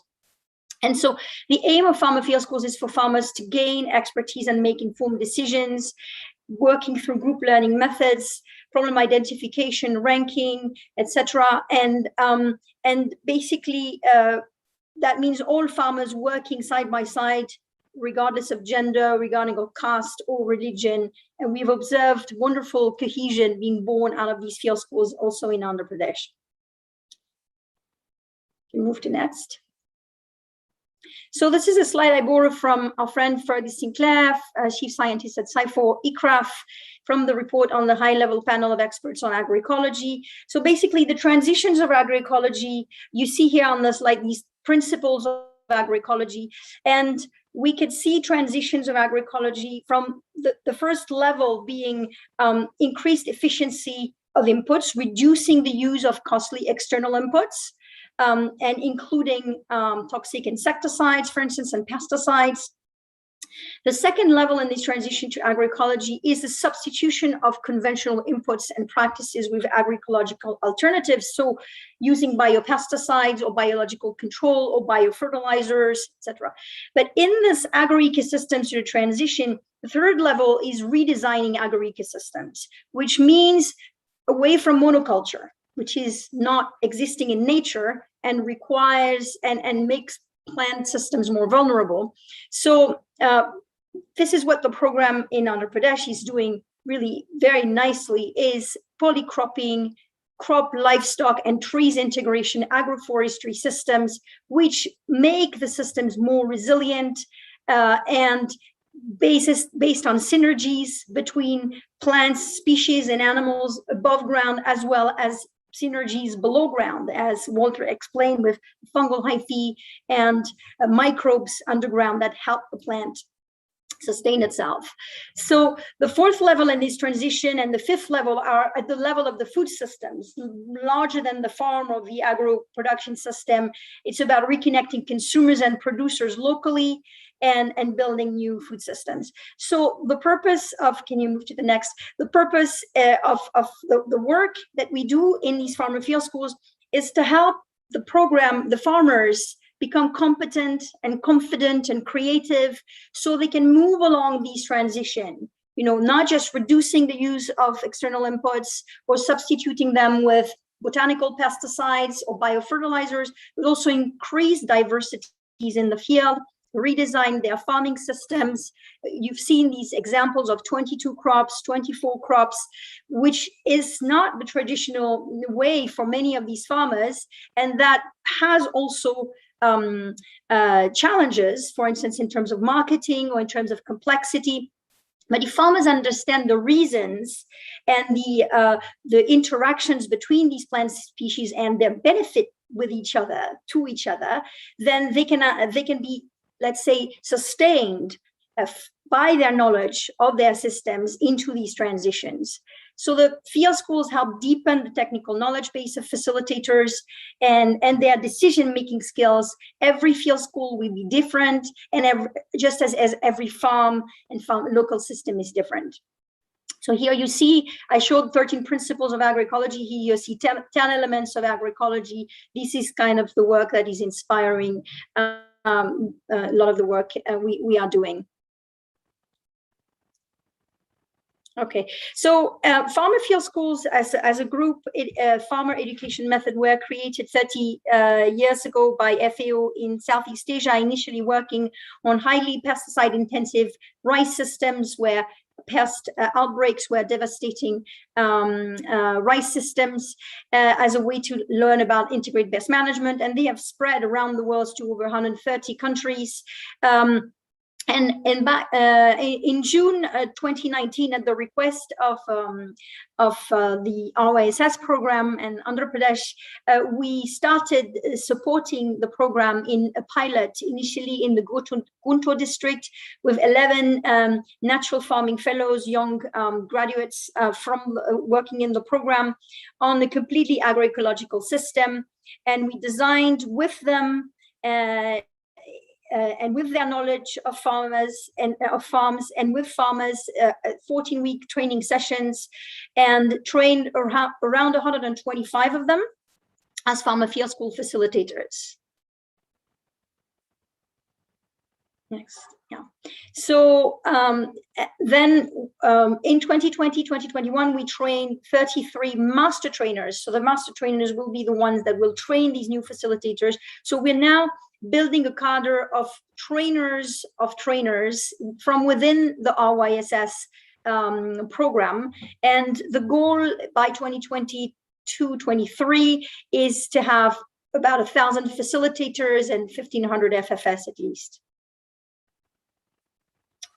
So in terms of technical focus, it's really about this in the enhanced soil biology, the role of these biostimulants that you've seen, made of cow dung, cow urine, pulse flower, jaggery, and soils from the farm in improving the soil's functions, the role of mulching, the continuous or cover crop throughout the year, the role of crop diversity, and now the focus is really moved from having a season-long farmer field school where farmers meet once a week in the field and make experiments into a year-long farmer field school to support these different growing seasons that Lakshman Naik mentioned in some of his slides, so that the ground remains covered, we don't get overheating, and we keep this production of organic matter. So we're moving also into the season into agroforestry models, and of course the focus is strongly on crop livestock integration. So my colleague Dharmender from the RYSS program, with whom we've been working, Dharmender with Zakia and Vijay's team very closely, will take you through a little bit what the farmer fields look like in and the kind of ways we are working on these principles. And with the help of Walter and Didi Pursehouse from the Soil Carbon Coalition in the US, we have created lots of exercises, practicals, little tests that farmers can do in their farmer field schools weekly to understand some of the processes that Walter was talking about. So I'll pass on the floor to my colleague Dharmender from the APCNF program to take you through some wonderful images and tools that we use in the field schools. Thank you so much. Yeah. Thank you, Anne-Sophie. Good afternoon, sir. Good afternoon, Walter, and all panelists and my colleagues. I'm Dharmender. I'm from Science team. I'm working as thematic lead for training in APCNF project. So, yeah, I'll take a moment to compliment Anne-Sophie for her efforts in designing FFS around agroecology and the creating appreciation of the farmers on the agroecological approaches in their own fields. And also the facilitators, the methodology that we employed in FFS is also very crucial and very special, because it brings out the participatory approaches while running the curriculum also. So all the facilitators are trained to handle these participatory tools in a better way, so that the knowledge goals of the farmers who are the participants of FFS are in the center stage. So these are the steps all the facilitators would go through or take up before designing curriculum for the next few months. So we employ a lot of participatory tools so that what exactly that group needs to know and generate knowledge upon, that will be brought out. And only that will be facilitated as part of learning.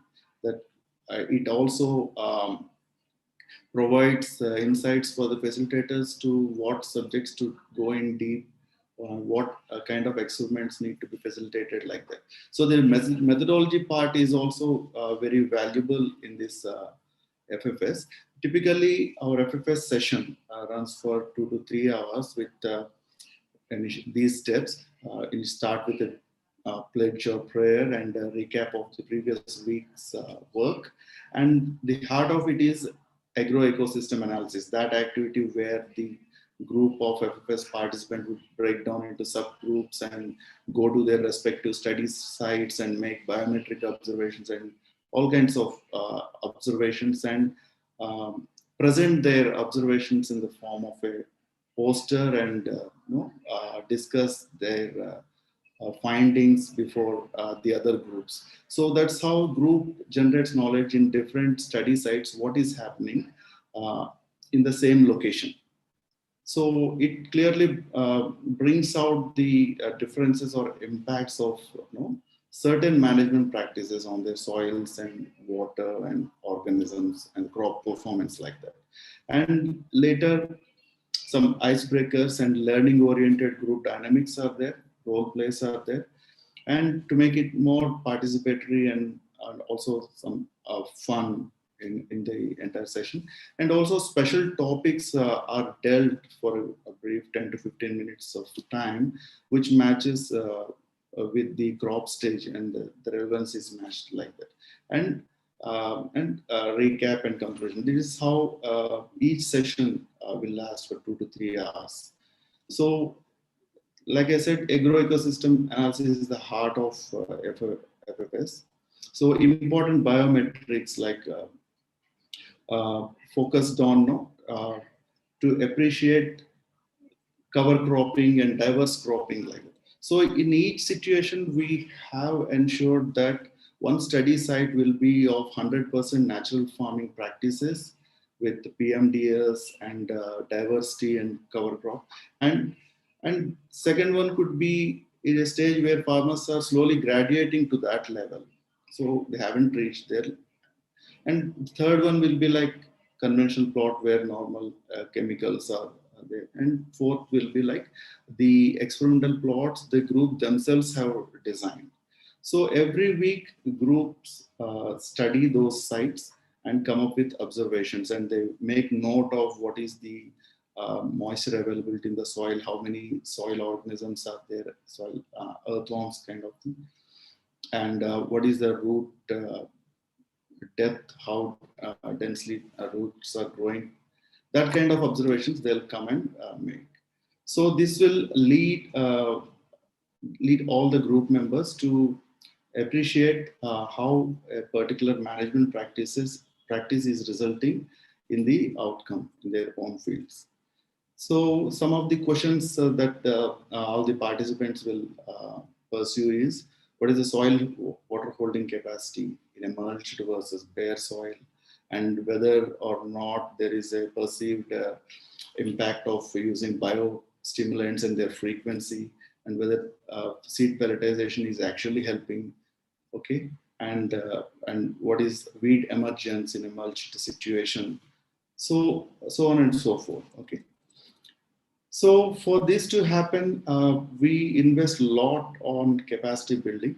We have a pool of master trainers during last 6 months because we could not be so active in the field. We used that time to build the pool of master trainers. 30 master trainers are ready now, and they will in turn train the facilitators how to conduct, how to use all the participatory methods and how to conduct farmer field schools. There will be continuous hand holding. Actually, every alternate month we meet and they have a residential training program to understand a lot of theoretical technical concept that needs to be translated as more into simple exercises or role plays like that. And also how effectively they have to use the participatory methods. Okay, so this is our intense capacity building program. And what we have changed when compared to when we started is that typically a season is 14 weeks long and FFS are designed in such a way. But here we have an ambition to continuously crop the fields. So we are not limited by 14 weeks of duration. So we wanted our FFS to run year long, and we are designing the training programs and MIS systems accordingly. But we missed last year and this year PMDS season due to COVID situation, and from July we are starting. Dharmendra sir, sorry to interrupt. Could you just wrap it in a minute because we have, yes, thank you, sir. Okay, so we'll be starting with 200 plus facilitators, and by the end of the year, 14,000 cadres and farmers will be trained. These are the pictures that you can see from our fields.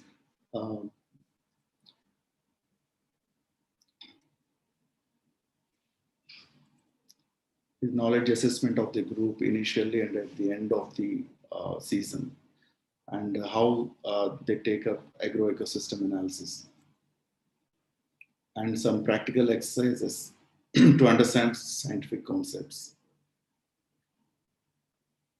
to understand their soils.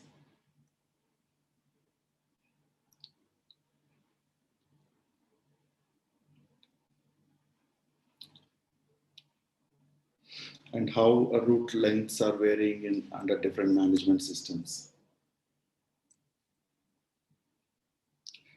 These are the posters prepared by the groups. And this is how they present to the other groups. That's all. In a minute. Thank you. Thank you so much, Dharmendra sir. Thank you so much, Anne-Sophie. So a strict teacher would never let a class go on time. So we'll just we'll need to extend it by 10-15 minutes, and I request you, all of you, for your thank you for your patience and request you to stay back. We'll try to close it on time. So now we'll move on to the question and answers, because there has been a lot of questions which have been pouring in, and I request Vijay Kumar sir and Walter sir to please take over the questions and answer them for all of us. Over to you, Walter. No, Swati, I want Murli to, yes, pose these questions. Yes. And, the theoretical parts go to Walter. Yes. The practical part comes to me. Yes. So I would invite my senior colleague and senior consultant from the program, Mr. G. Murlidhar. Sir, over to you. Please guide us through the question and answers. Thank you. Yeah, I was going through a lot of comments. Thank you very much, Swati. Thank you, Walter sir and Vijay sir, to agreeing to respond to the questions. The comments are very appreciating the entire works. I will not go through the comments because they are appreciating a lot, including saying that it is life-changing, very interesting and exciting comments. But some technical questions are there. 3 questions I clubbed them together. One is seed pelletization is only required in arid areas. Can it be done across all kinds of soils and conditions? Second question is, what is the use of castor in the crop mix? Third is, how many times you have to keep spraying the Jivamritam on the bed? Purely technical questions. I would like one of you to answer them, sir. The first one, the testing part, Walter, and maybe all 3. Yes, sir. Yeah, look, okay, basically where we're at is actually looking at fundamental biological process. Nature evolved these, but she only had to do it once, because having done that, like here is how here's a seed. How do I get water to the seed? So no, look, this applies obviously in all soils, in all environments, in all situations globally. Now, there will be variation depending on, how difficult it is. But look, the principles are the same. But let's make another point, which is very important. We can actually simplify it, right? We're saying, look, here is organic matter, here is inoculum, and here are biostimulants. And in different environments, there's, like some places you don't have cow dung, there's reindeers, right? And so you have reindeer dung. Do you understand? So we don't have to be purists. Everywhere where we've got organic matter, natural microbial inoculum, and then these biostimulants, yes, these processes work. And so while in Andhra Pradesh, you've got all this beautiful sophistication of mixing your cow dung and what have you, that's okay, it's wonderful. But the point is, Africa can do it with its own cow dung. It doesn't need Indian cow dung, right? So there's no suggestion that India will be exporting its cow dung to Africa. And so these principles apply everywhere. The second thing about castor oil plants, I think that's something more that Vijay may have specific knowledge on. But look, castor oil plant's a very important plant because it's one of these pioneer site colonizing plants where you've got degraded, hard, compacted soils. You've got pioneer plants that nature has evolved as jackhammer plants to, in a sense, colonize, to break up, to initiate soil life, soil generation, physical breaking up of the soil. There's other ones, I mean, cannabis sativa, hemp. You know, again, it's just a marvelous pioneer jackhammer plant.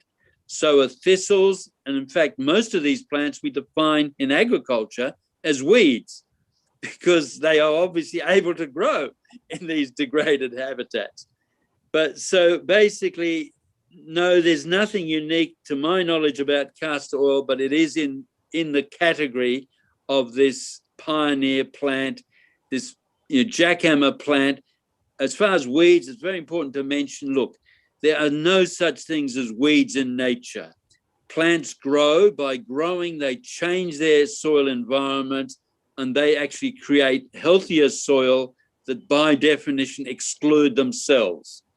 So they are just a fundamental successional stage, and all we need to do is accelerate the soil development beyond that successional stage, and we don't have weeds. So rather than killing them, we should be hugging them, and well, don't hug them, they have thorns, but we should be encouraging them and accelerating past them. The third question I didn't quite get. It was related to the biostimulant, or what was it specifically, perhaps Vijay? The third question. This is related to using Jivamrutam. How many times you have to keep using it? Okay, this is important. Okay, thank you. See, so the question is actually, how much do we have to add these biostimulants? Yeah. And again, it varies because it depends when are they still being effective. Once you've started a process, then in a sense, nature will actually recycle these things. It's not, again, just cow dung, because, insect dung will do the same thing. And so as it builds biological cycles, then you don't need to add more and more. And so you'll find out yourself, basically, you say, look, progressively, you'll get less of a stimulatory effect because nature, the system, is already providing that internal cycling. But again, there's no harm in putting it on, so you certainly can keep on adding it, but often you don't have to add it. You can just do that by saying, look, I can introduce grazing animals into this agroecology, and the grazing animals will, of course, be leaving dung behind, urine behind, which will do the same stimulation. So there's no hard prescriptions, but I think it's just bringing those three key components: organic matter, inoculum, the actual germplasm of these organisms, they're fundamental, and then the stimulants that enhance their activity in those soils. Thank you, Okay. Walter. I can't add anything more. I just wanted to say that castor is a local plant, and people use it as a fencing plant, and generally they also tell me that it has a greater cooling effect. I don't know, because of broad leaves, etc. It also has as a trap crop. It has purposes. It is just like to enhance crop diversity. But what Walter has added to our knowledge is, you also said it's a pioneering plant. So that is an addition to our knowledge. And I really like the way you explained. This is also one of the commercial crops, huh? Yeah, Nayak, what can you show it? Yeah. So Nayak is adding that's also a commercial crop, gives incomes. The oil seed, yes, the seed, and the oil. But the third one, Walter, what you mentioned about the frequency of this biostimulants is so interesting. Farmers who have been doing PMDS for, in the second year, third year, are telling us that they have reduced the quantity of biostimulant. And it's exactly what you mentioned, that, once the soil biology has reached a equilibrium level, then you don't have to stimulate anything. It's, on a self-starting mode. So absolutely right. Yeah. So there is Perfect. no prescription. There is no prescription of the frequency of biostimulant. It's more by observation of the farmers that we need to regulate them. But critically, you can't do any harm. So by putting it on, it's not like chemical fertilizers. You can't do any harm. Nature just simply sucks it up and says thank you and keeps on going. A similar supplementary on the mulching, sir. How often we have to do, or we have to do it only once? Now look, this is okay. This is important with mulching, right? This is thank you, very important question. Now, obviously, we're adding mulch initially to, as we were talking about, with the metabolic water to generate the water to get it started.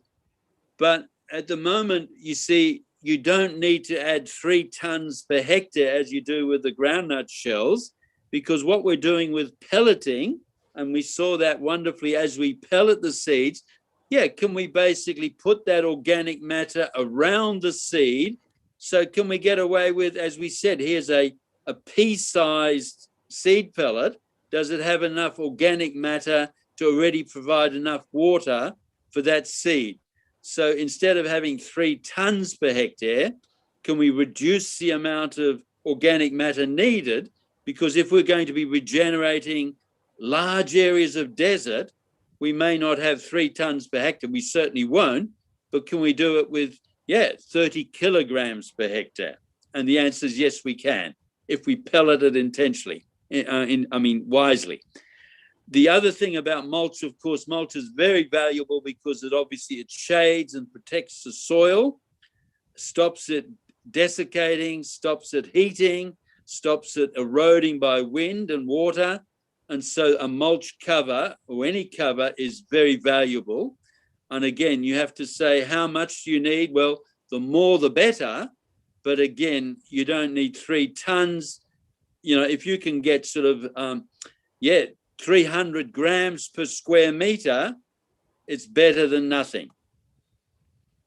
So again, mulch, no harm. The more the better.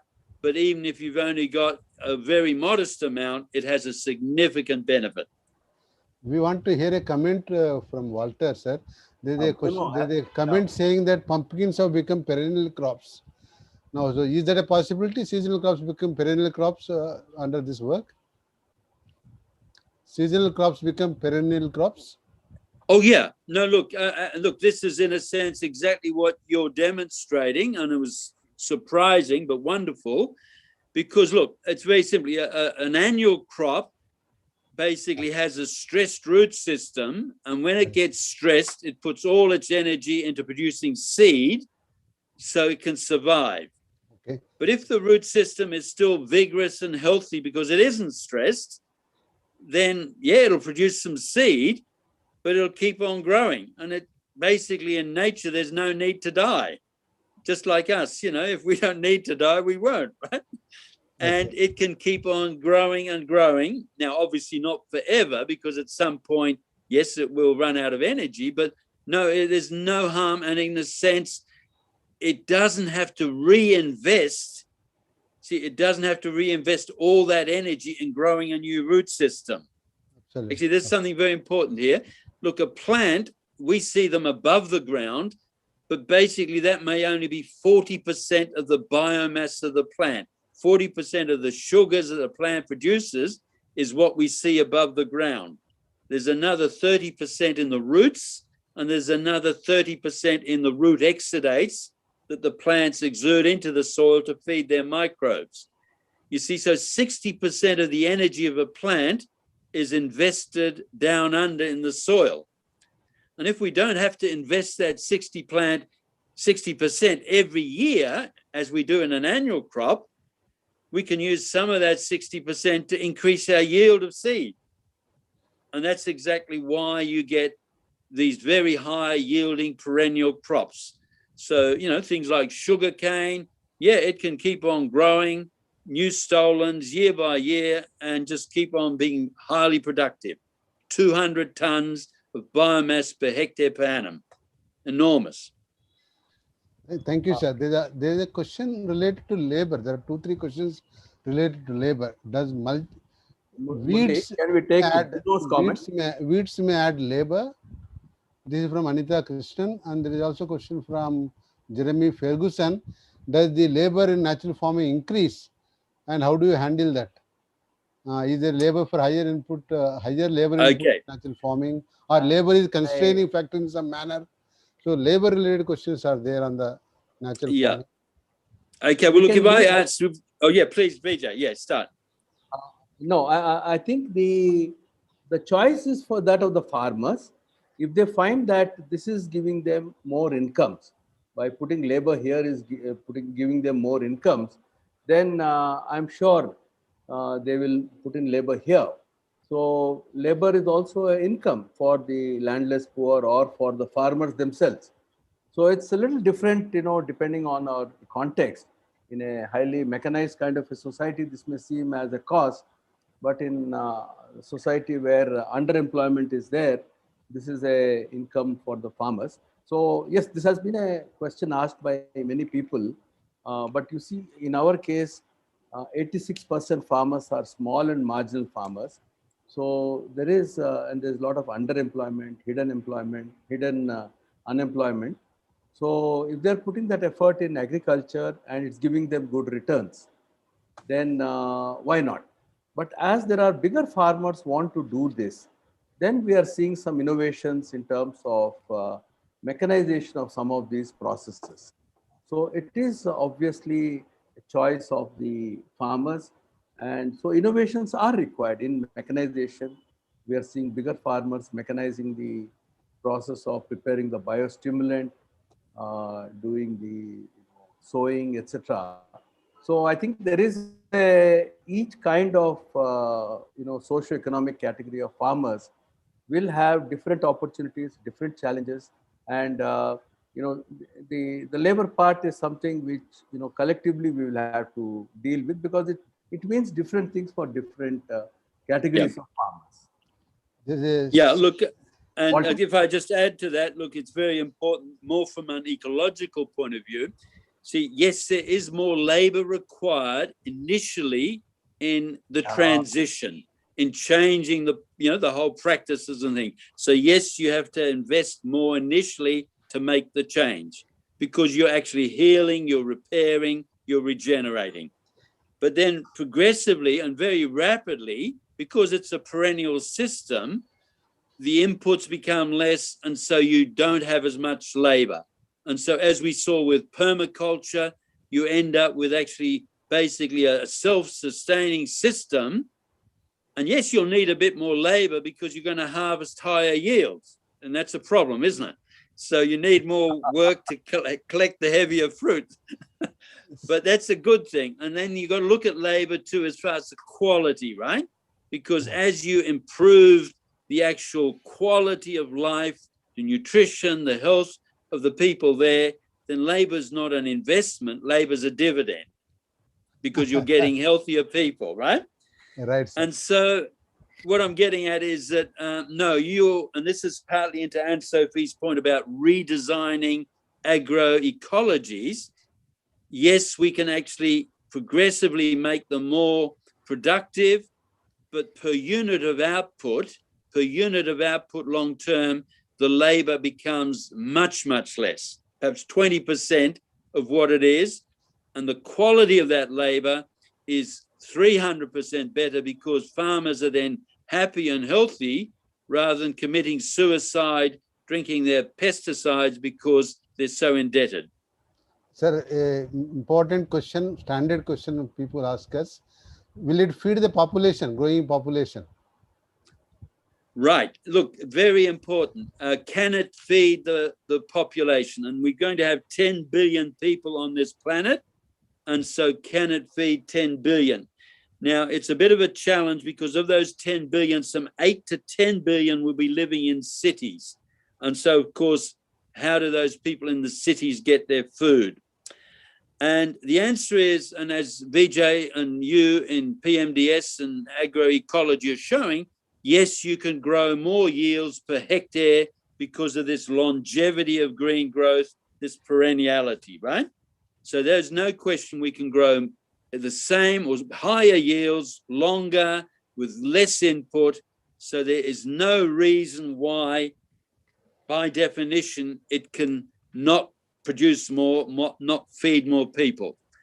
Secondly the baseline is that our green revolution agriculture, the high input industrial agriculture, we know, science knows, is running out of productive potential. We are degrading soils.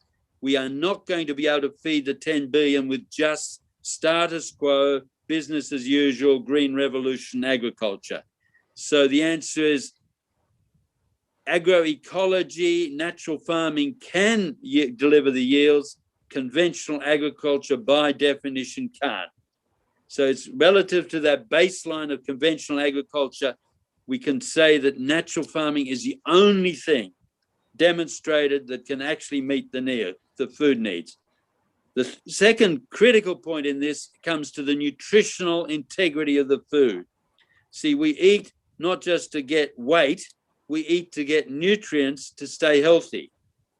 And the nutritional integrity of these naturally grown foods is 300% on average higher than the industrially grown food. So the health dividends from these natural grown food, so not only can we give people enough calories, the 2,500 kilocalories per person per day that we need, yes, we can do that, but we can give them the higher nutrition to give them their preventative health, to keep them more pandemic, disease resistant, and to have a higher quality of life. But definitely let's have the documentation of this. Let's put the evidence, have the opportunity to substantiate that evidence, and then have the debate. But this is a wonderful opportunity to go beyond the Green Revolution, to take all that Green Revolution community with us, but to take everybody forward to actually a resilient, productive, healthier future. So the related question came up is, whatever we have showed, are they anecdotal case studies? Are they statistically significant data? Do we have statistically significant data? Okay, now, yes. Again, I don't want to give all the answers, but the answer is, look, this is so important question, and this is very politics, very critical. Yes, the data is there, but the data is in the evidence in the fields. The data is with the evidence of the farmers, because those farmers have never been paid or haven't actually had they're speaking a different language. They're not actually communicating in the scientific, academic, data, literature, documentation.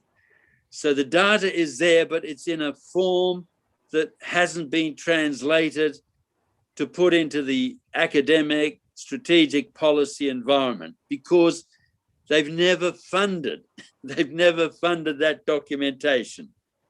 We've spent hundreds of billions of dollars on documenting conventional green revolution science and research and results, and we've spent less than 0.1% of that in documenting these natural farming systems and their outcomes. So yes, the evidence is there, but no, it's not documented in the same way because it's never been funded. But let's have that discussion, let's have the debate, let's do the documentation, and let's win this game on the substantiated scientific evidence. And the answer is yes, we can. But obviously the documentation, the evidence has to be able to be put, and it hasn't been it so far. Yeah, one question that is coming, sir. What are the things that are helping us to succeed, and what are the things we need to do this more at the policy level, at the scale level? Okay, well, look, maybe the question to Vijay, sir. Yeah, look, and BJ should be answering this as what's helping to succeed is actually, very beautifully and simply, what's helping to succeed is the faces of the farmers doing it. It is the relief of the farmers, their wives, their children, their families, to say we have enough food, we can sustain ourselves, we're healthier, we're not in debt, And that's the actual thing that drives and sustains it. It's the people looking at the farmer next door, as we saw in the bio break in the film. Here is a natural farmer with a green field, and all the farmers around have got brown fields. And those other farmers that haven't got a crop will be looking at that green crop and saying, how is that possible? What do we have to do to also achieve that? So that's what's driving the change. So the second question, but actually perhaps Vijay should be coming in. Yeah. No, just to add to what Walter said, it is, I think our process is very democratic. We listen to the farmers. It is a process where there is a lot of emphasis given to human capital, the social capital, and natural capital. It's not artificial capital. It's not synthetic capital. It's more these three capitals, and governance is very important. The fact that, you know, the state government believes that this is something important for farmers' welfare. So you need to have, you know, for scaling up, definitely governments are important. Governments, you know, need to put resources. More important, governments need to support. But even if resources are there, if you don't have a implementation system which respects farmers, which builds on the energy of the farmers, which makes farmers the scientists, the trainers, the supporters, these things will not work. So in the Andhra Pradesh program, we have tried to put these elements, give these the maximum importance. And definitely it also requires champions, very passionate, you know, very committed individuals, institutions coming together with a strong belief that this effort needs to succeed. But I think most important, I mean, beyond all this is, I think we are doing something in harmony with nature. That is the greatest satisfaction, which sort of is a common point across everybody, whether it is, you know, scientists. You know, Walter always talks about nature. He never says that, you know, this is my knowledge. He says, learn from nature. Then we have, you know, visionaries like Mr. Subhash Palekar, Subhash Sharma, Namalwar, Mr. Dabolkar. All of them said, this is what nature has taught us. So I think that respect for nature should drive our thinking. Then only this will work. If you are always against nature, and then you know, cook up all kinds of things, it won't work. Sir, Thank what you, needs to Murli. be done at the policy level, sir? Oh, that will require another webinar. So okay, that's the question we had. I think, can I just answer in one sentence? Sir. I think society as a whole has to come together. Right. We are in a very big crisis. You know, Walter and other scientists have already warned us that if you don't make this change in 15 years across the world, then we are finished. We are back to, I mean, the sixth mass extinction anyway will take over. So we are racing against time, and therefore every individual, whichever position they occupy, if they can, you know, prioritize this, then all of us coming together can find a solution. But otherwise, we need another webinar for this. Yeah, May I just add? sir, May I please. just add to that one very quickly? Because look, we both live in democracies, right? And basically, politics is, in a democracy, is all about people choosing. And our role is to actually demonstrate the veracity of these things and provide, in a sense, the lifeboats, right? And we only a minor compared to the whole thing, but here are viable, scientifically verified lifeboats. But in a free society, people can choose to get into the lifeboats or not. That's their choice.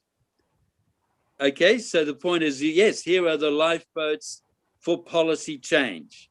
We can demonstrate them, we can make them available, but basically anybody with wisdom in policy will then recognize, yes, I've got to get out of this water because the sharks are circling, I've got to get into the lifeboat. But if they choose not to, that's their democratic right. Right, sir. This is the last question, sir. I just wanted to end the Q&A portion. The last question is, in the value chain, you are talking about production mostly, but will you do beyond production something? Do you help in processing, value addition, reaching out to the consumer? Do you do something about it, or we leave it? Vijay, do you want to answer that? Very briefly, yes, we need to do that, but also use democratic processes rather than assuming that there will be monopolistic buyers and sellers. Use the power of the community to design a very different marketing system where there is, the local area markets, the value addition happens at the village level, the nutritional integrity of, the processing doesn't destroy the nutritional integrity. I think just as we have reimagined the production processes, we need to reimagine the marketing systems also, because all our health problems can be traced to ultra processing, the kind of, exogenous minerals that are added to the food. So I think we should not be copying marketing the way it is happening. We need to reimagine marketing also, building on the social capital and human capital and technology. So that's what I would say. Yeah. If I could just add again quickly, basically the pandemic, COVID, has actually taught us something fundamental, and it's fundamentally changed the future. Because where we was going into a globalized industrial market situation, we've now realized that no, we have to relocalize bioeconomies, and we have to build autonomy and very efficient local cycles so we don't become vulnerable and dependent on supply chains, on globalized supply chains that are going to fall apart. And that means empowering local communities, local grassroots, eco-enterprises, and local market cycles. And out of that comes enormous opportunity to revitalize, to rebuild equity, to reinvigorate communities. So it's this agroecology, these natural farming, but the value capture strategies beyond them is really one of the powerful vehicles for building the bioeconomy for the 21st century and a safe future. Yeah, there are a lot of requests have come from Raitu Sadhikara Samstha and Walter's team. We'll make our material, videos, texts, PPTs, everything available. And if there are any questions that come up in the courses, we'll be answering them. So that is anyway there. Thank you very much, sir. Thank you, Swati. Thank you. Yeah.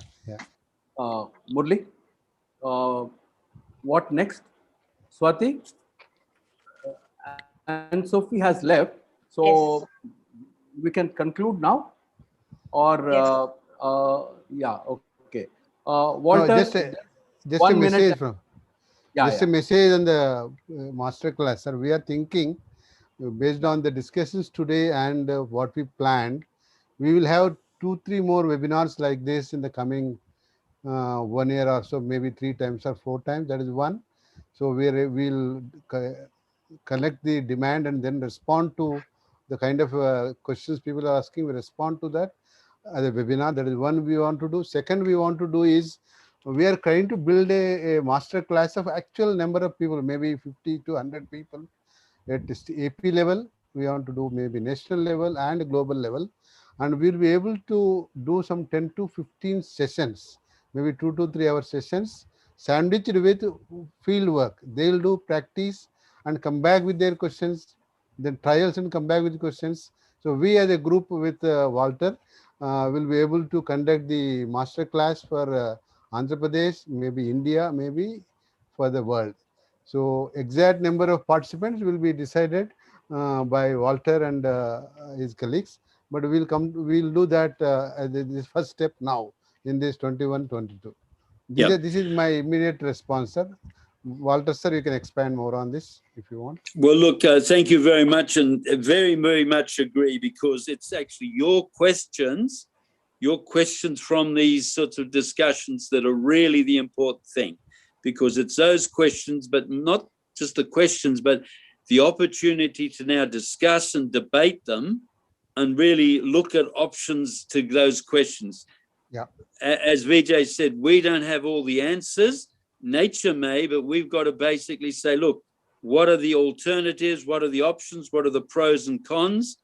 But really, it's taking ownership of that question, debating, exploring, and that's really where the real value is. So I would fully support, let's document let's put down all these questions and then put them all out there and then see which ones do we want a further debate on. Some of the scientific ones we can answer fairly directly with fact sheets and look, here is technically the science. But the really important ones are things, as Vijay said, of social capital, natural capital, social equity development.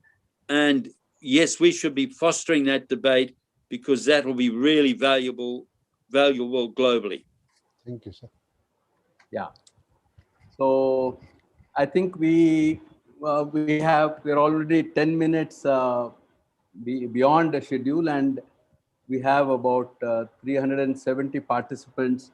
So what an endorsement, and really grateful to all of you for this participation.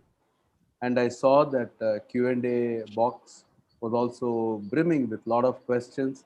Some of them were answered during the session itself. And I think Walter has given a very remarkable insight into each one of these questions.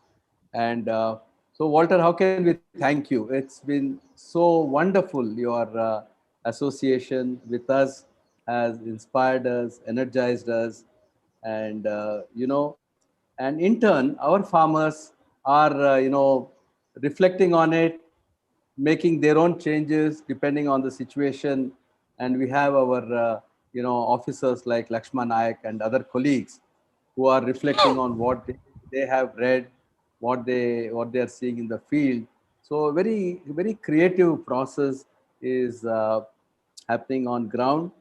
So while we are aware that we need to do much more, but we are also want to celebrate our master farmers, the work on ground that has already happened. So really grateful to Walter for giving us so much time. His entire knowledge, he's a encyclopedia, and most important is the respect for nature. I still remember the first conversation I had with him. He said, Mother Nature is perfect. It is our interpretation which is creating the problems, but Mother Nature has all the answers. So that respect for nature, which obviously governs his thinking and brought us close to for this remarkable cooperation. So Walter, thank you so much. And fortunately, this time we have not intruded too much into the night, unlike the first webinar, so where we were very unkind to you. But yeah, grateful. Except for Paula, of course, in America, but that's okay. But look, so Vijay, thank you all the continents. Yeah, yes. But thank you so much. But look, no, I'm like you. We're all together on a journey, exploring this natural world and how we understand it and how we learn better from it. So no, I'm just another traveler with you on this journey. And obviously it's the discussion and there's the sharing and we're all learning. Obviously there's lots we don't know, but we must never say that what we don't know is going to stop us, because it's only by going forward in this journey that we will find out what we need to know. And so we must do that. And I just wonderful opportunity. I'm very grateful to be able to join you in that journey. Thank you. Yeah. So I would also like to thank all the participants from virtually all the continents.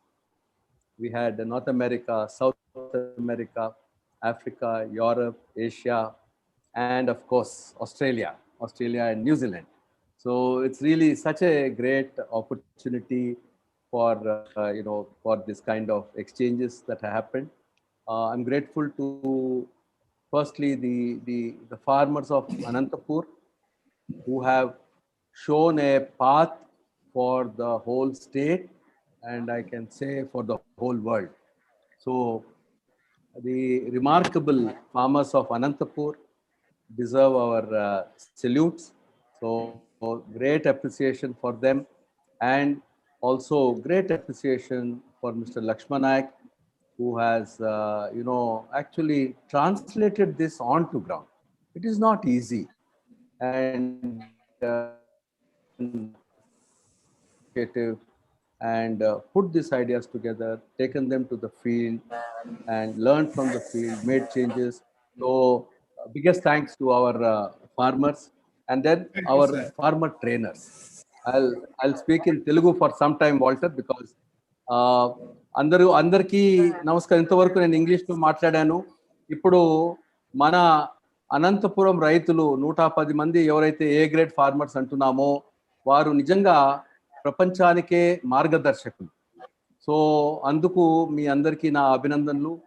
Me leader Laxman Naik so చాలా చక్కగా ఈ ఆలోచనలని ఆచరణలోకి తీసుకొని వచ్చారు. అదేవిధంగా మిగతా జిల్లాలలో ఒక పోటీతత్వం ఏర్పడింది. ప్రతి ఒక్కరు కూడా దీన్ని ఎలా ముందుకు తీసుకెళ్తాము. ఇప్పుడే వాల్టర్ గారు చాలాసేపటి నుంచి చెప్తున్నారు మనకు, మన రైతులు ప్రపంచానికే మార్గదర్శకులు. ఈ విషయంలో మిగతా జిల్లాల్లో ఉన్న మన సిఆర్పిలు, తర్వాత మన ఇంటర్నల్ సిఆర్పిస్, అదేవిధంగా డిస్ట్రిక్ట్ ప్రాజెక్ట్ మేనేజర్స్, మీరందరూ కూడా ఇంత కష్టపడినందుకు ఇలాంటి ఫలితం వచ్చింది.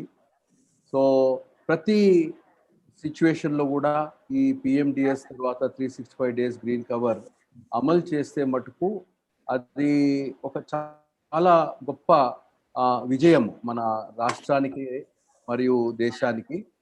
సో ఇది మీ అందరి విజయం. మీరందరూ కష్టపడి ప్రతి రైతు దగ్గరికి వెళ్ళి కోవిడ్ సిచ్యువేషన్లో కూడా మీరందరూ కష్టపడినందుకు మీ అందరికీ నా ధన్యవాదాలు. ఇది చాలా గొప్ప విజయము. ఇంకా చాలా చేయాలి. అంటే ఇప్పుడే మనం ఏదో అంత సాధించాము అనుకోవడం లేదు. బట్ ఏదైతే మనం సాధించామో అది ఒక చాలా గొప్ప బ్రేక్ త్రూ ప్రపంచానికి.